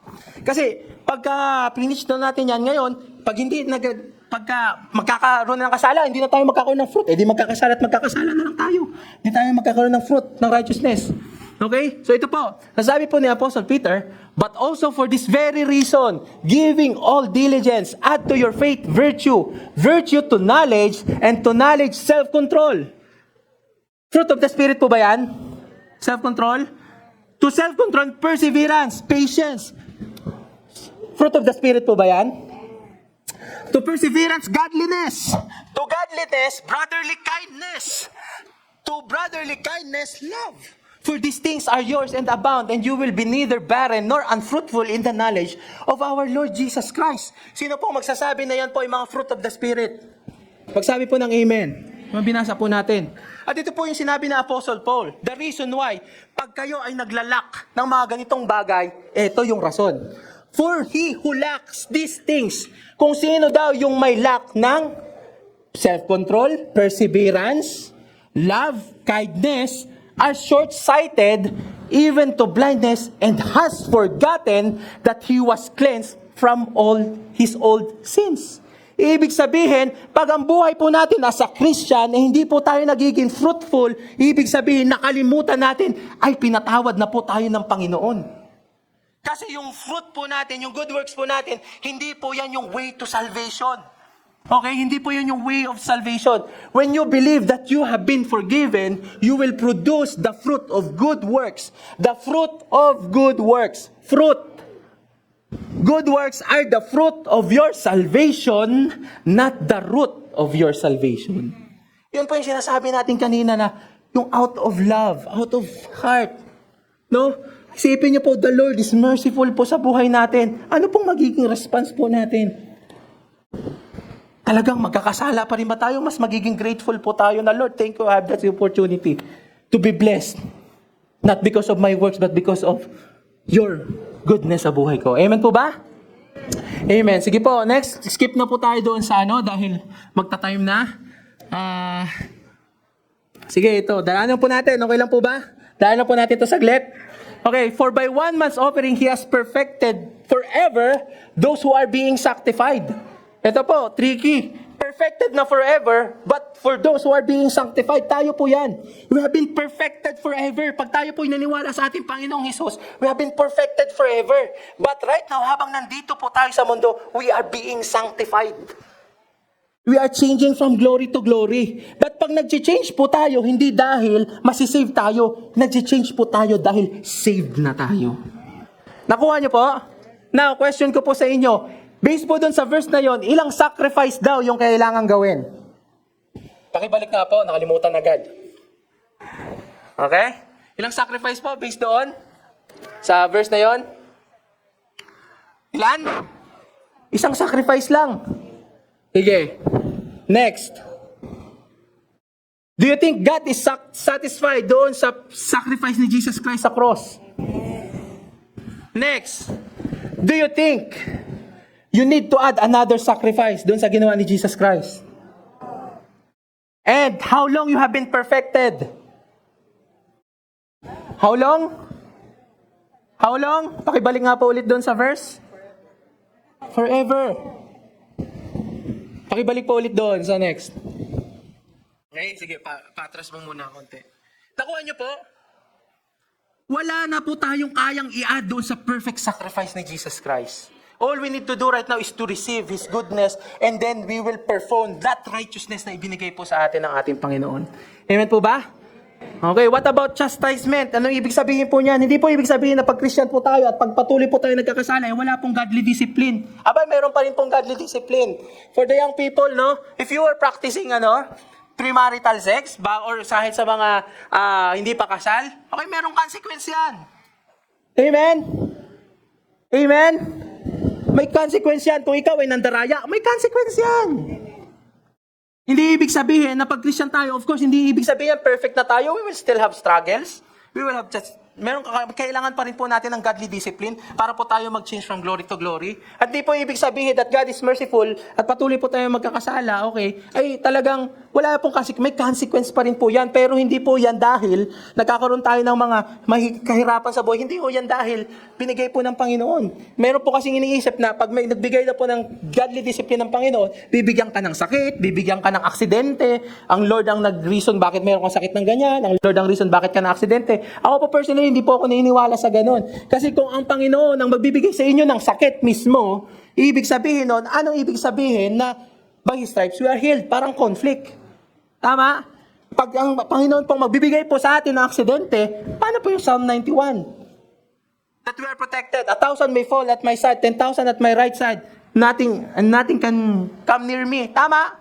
So conflict. So ano po ba yung godly chastisement? Mas maganda pong i-define po natin to based po doon sa Bible mismo. Okay? Na a common misconception that God, when chastises us, He brings disease or accidents. Now, ito po, no? Ito. Hebrews chapter 12, verse 5. And you have forgotten the exhortation which speaks to you as to sons. Dito po yung verse na yan, yung chastisement. My son, do not despise the chastening of the Lord, nor be discouraged when you are rebuked by Him. No? Alam niyo po, kahit righteous na po tayo, God will still chastise us. God will still give us godly disciplines. Okay? Verse 6. For whom the Lord loves, He chastises, and discourages every son whom He receives. If you endure chastening, God deals with you as with sons. For what son is there whom Father does not chasten? Sa lahat po ng parents, ako po naging anak. Kaya po tayo dinidisiplina dahil mahal natin ang anak natin. Tama po ba?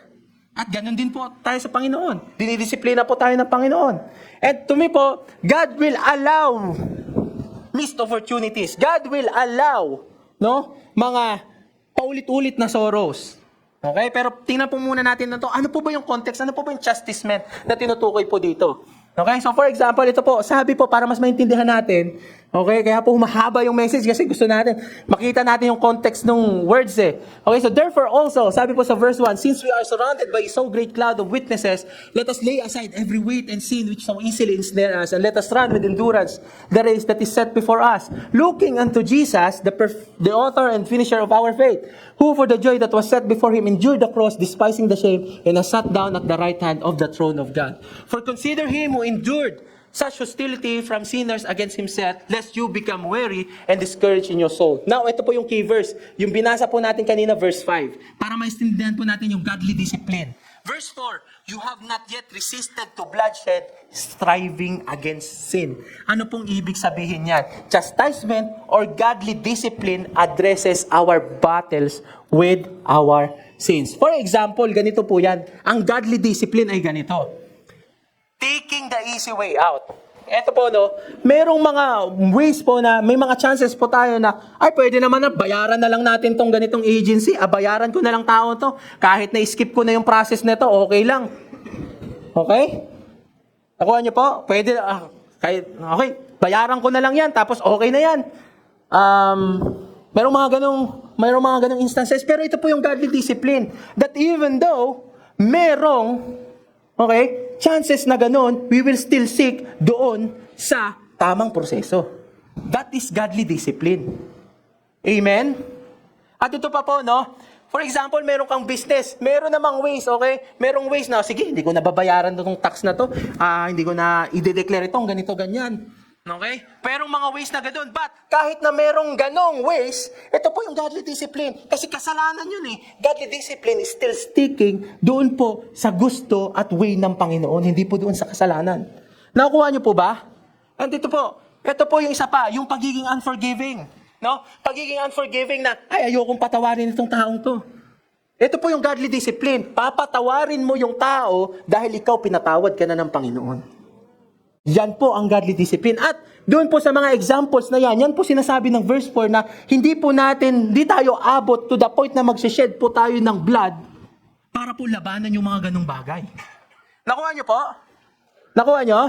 So yun po yung godly discipline. But again po, no, I believe na merong sin. Ang sin po ay merong consequences, and yes, God will allow missed opportunities kung patuloy kang magkakasala, okay? Patuloy mo hindi ka magiging disiplinado dito sa paghawak ng pera, waldas ka ng waldas, ay patuloy mo talagang mararanasan. God will allow na mawawalan ka ng pera.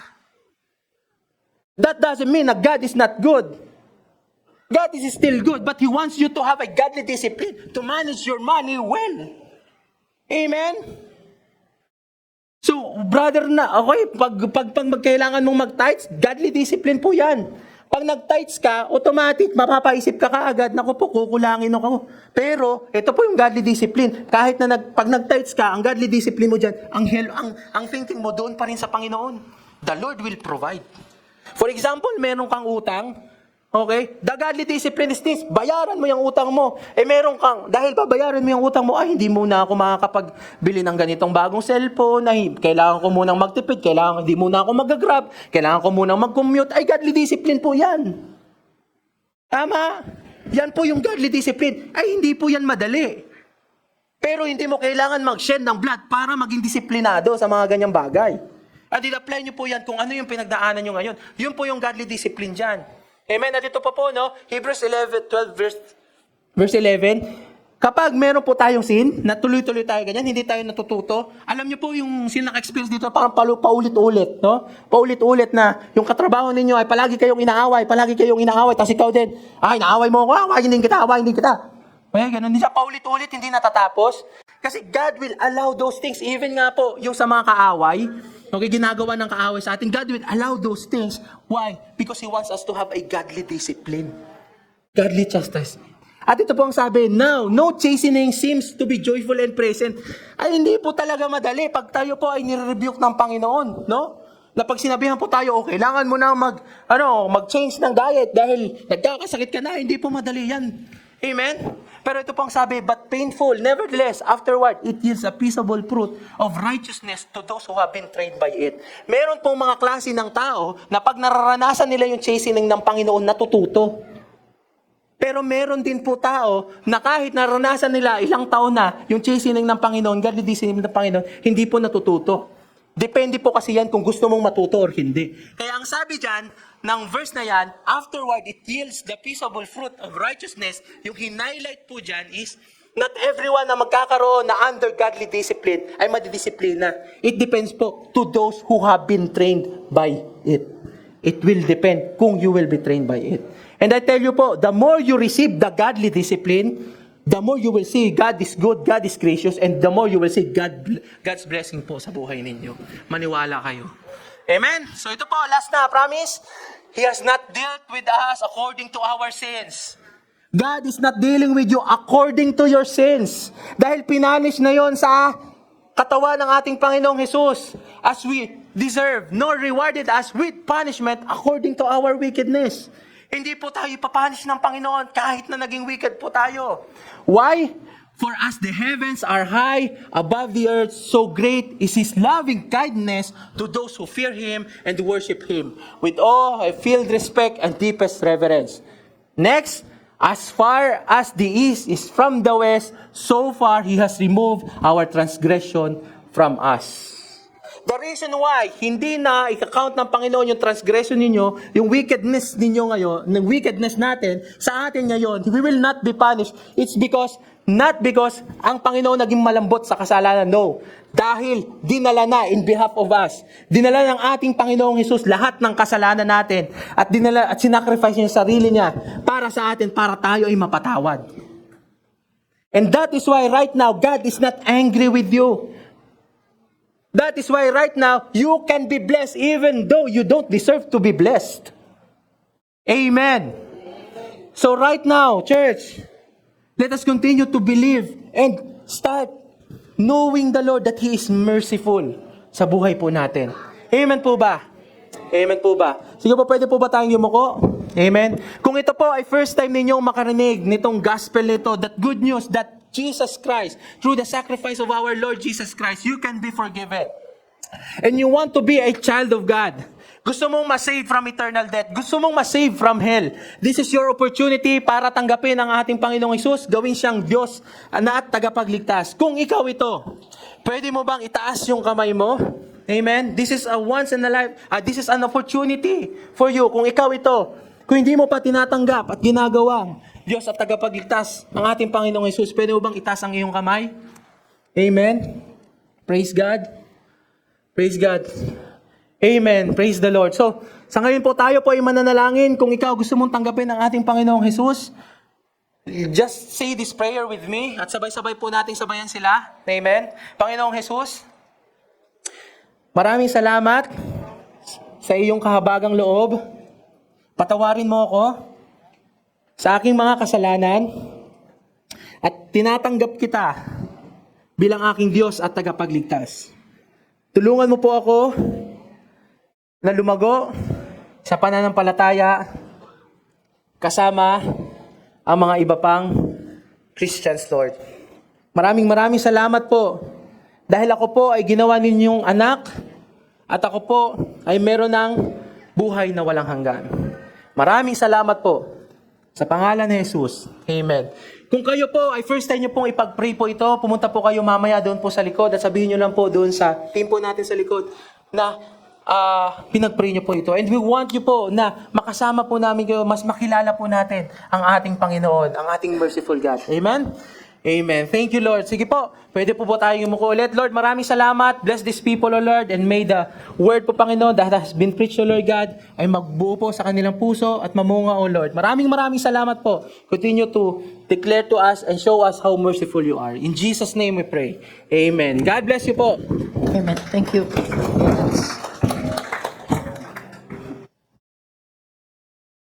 As the bread and the wine po, elements are being distributed, let me just give some instructions po. Wala mo na pong kakain, wala mo na pong iinom, hawakan nyo lang po. Kanina, habang nagkakantahan po nung umaga, first part, we have already sung about mercy. We shouted about mercy. We danced to the mercy of God. Kuya Nats delivered the message, and we heard about the mercy of God. We're talking about the mercy of God. We are discussing tungkol sa mercy of God, yung kahabagan po niya. Yung napakalaking kahabagan ng Diyos. Pero pwede pa po bang i-apply na natin agad ngayon na agad? Paano ho natin i-apply? Mamaya po pag na-distribute na, paisipin ko ho kayo at ngayon pa lang pwede nyo na rin isipin. Ang mga tao sa paligid ninyo na nagkasala po sa inyo. Yung mga taong medyo kinaasaran nyo, na inis po kayo, nagkaroon kayo ng gap. At hanggang ngayon, meron pa rin kayong ganon. Pag naiisip mo yung pangalan niya, naiinis kayo. Nanggigigil kayo. Pag naalala mo yung mukha niya, Hindi pwede hindi ka magsasabi ng masamang comment. Pag nakakita ka sa Facebook ng mga post niya, gusto mo mag-comment doon, sagutin mo agad dire-diretso para gumante or something. Lumalabas sa bibig mo yung pag-spite. Sa isip mo, may tumatakbo talaga na hindi maganda. At alam mo yun, na hindi tama, no? Pero you allow it to happen.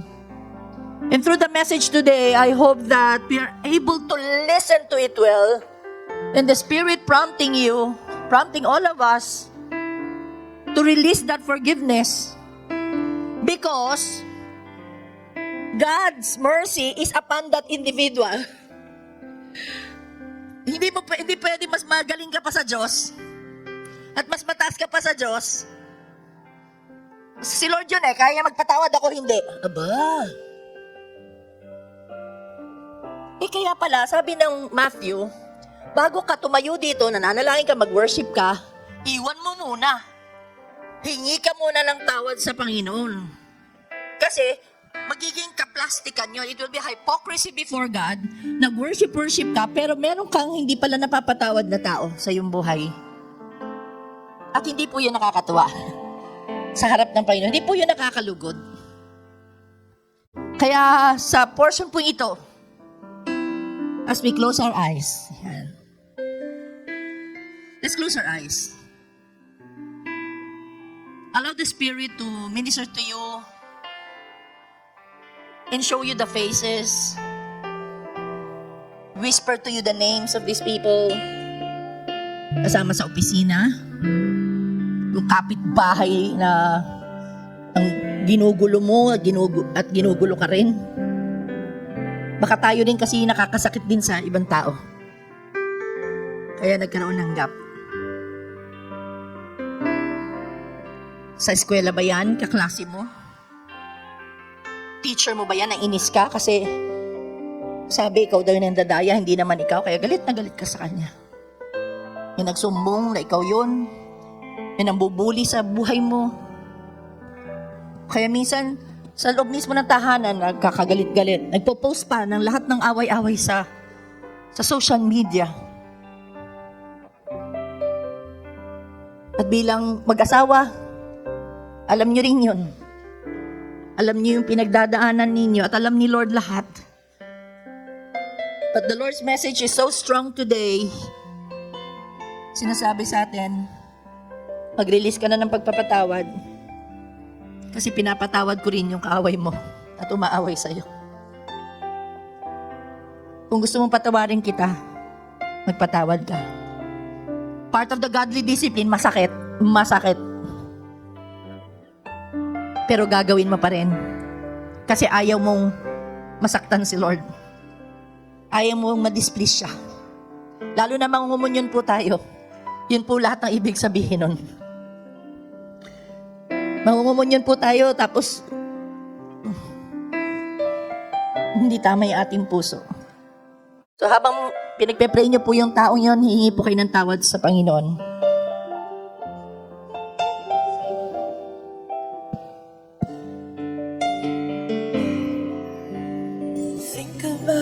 Just continue to talk to the Lord. Think about His goodness. Baka may kasambahay kayo na Think about His grace. kasamaan nyo ng loob.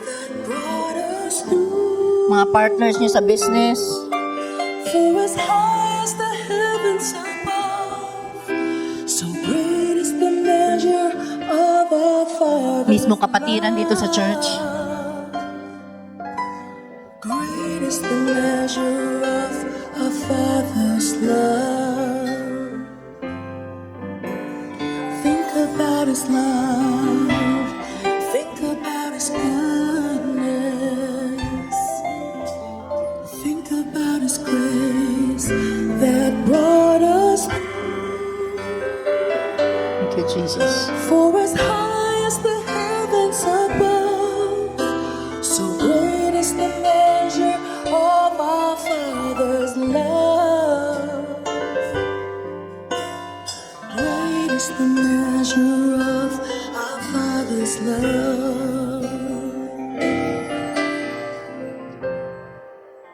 The only response that we have today, Lord, is thank you for your mercy. And we are forever grateful. Salamat na po in advance sa magiging kapayapaan ng aming puso. Dahil nagre-release na ho kami ng pagpapatawad sa mga taong nakasakit sa amin. At nawa mapatawad din po kami ng mga taong aming nasaktan po, Panginoon. Whether may kasalanan kami o wala. The fact na nagkaroon ng rift, Lord, ng gap, ibig pong sabihin, may nangyaring hindi maganda. Kaya Lord, inaalay ho namin lahat itong mga taong ito sa inyo. At lalo na aming sarili, Lord. Continue to cleanse us, forgive us, Lord. At salamat sa pagpapatawad mo as we release forgiveness for these people who hurt us. Thank you for the body that was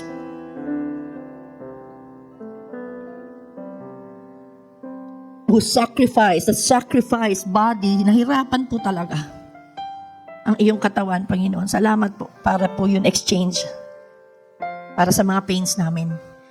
At yung dugo, Panginoon, na dumaloy po para mapatawad po talaga kami. Salamat po. We release forgiveness right now in the name of Jesus as we take this communion. Amen. Maaari na po natin kainin at inumin.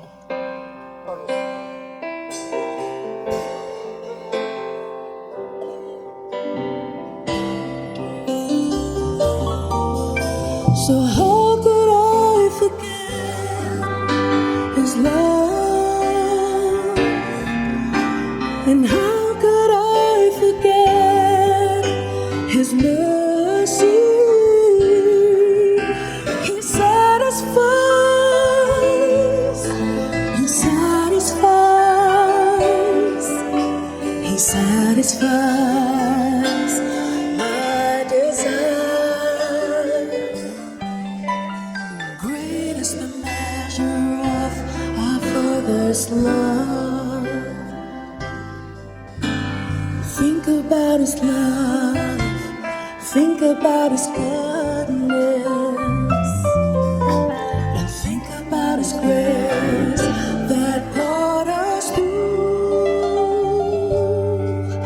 For as high as the heavens above, so great is the measure of our Father's love.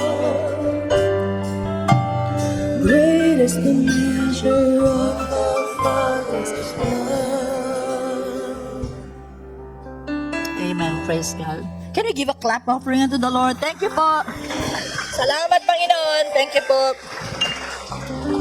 If you know that this message is powerful, forward the link po sa iba-ibang taong loved ones po ninyo. And I pray that you'll be able to apply what we have learned today. Kausapin nyo na po yung dapat yung kausapin. Sendan nyo na ng message yung dapat yung send na ng message. Alright? At God will be pleased. God will be. Sige nga, sendan nyo na ako ng message kung nasaktan ko kayo. At sorry na po Sige ho, tayo po tumayong lahat.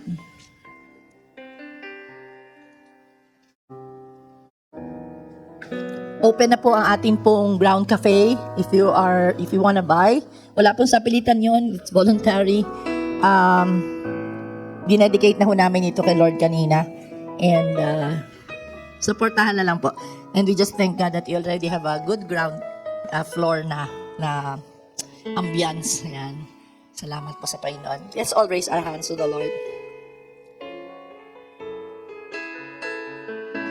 May this mercy, Lord, bring fruit. The fruit of the Spirit. That people will see our actions, Lord. That's what we declare even as we leave this place. In the name of Jesus, we all agree and say, Amen. Amen. Sige pa, pakisabi sa katabi nyo, I love you with the love of the Lord. Yan. Embrace lang. Lalo na yung mga lalaki, pwede pong shake hands.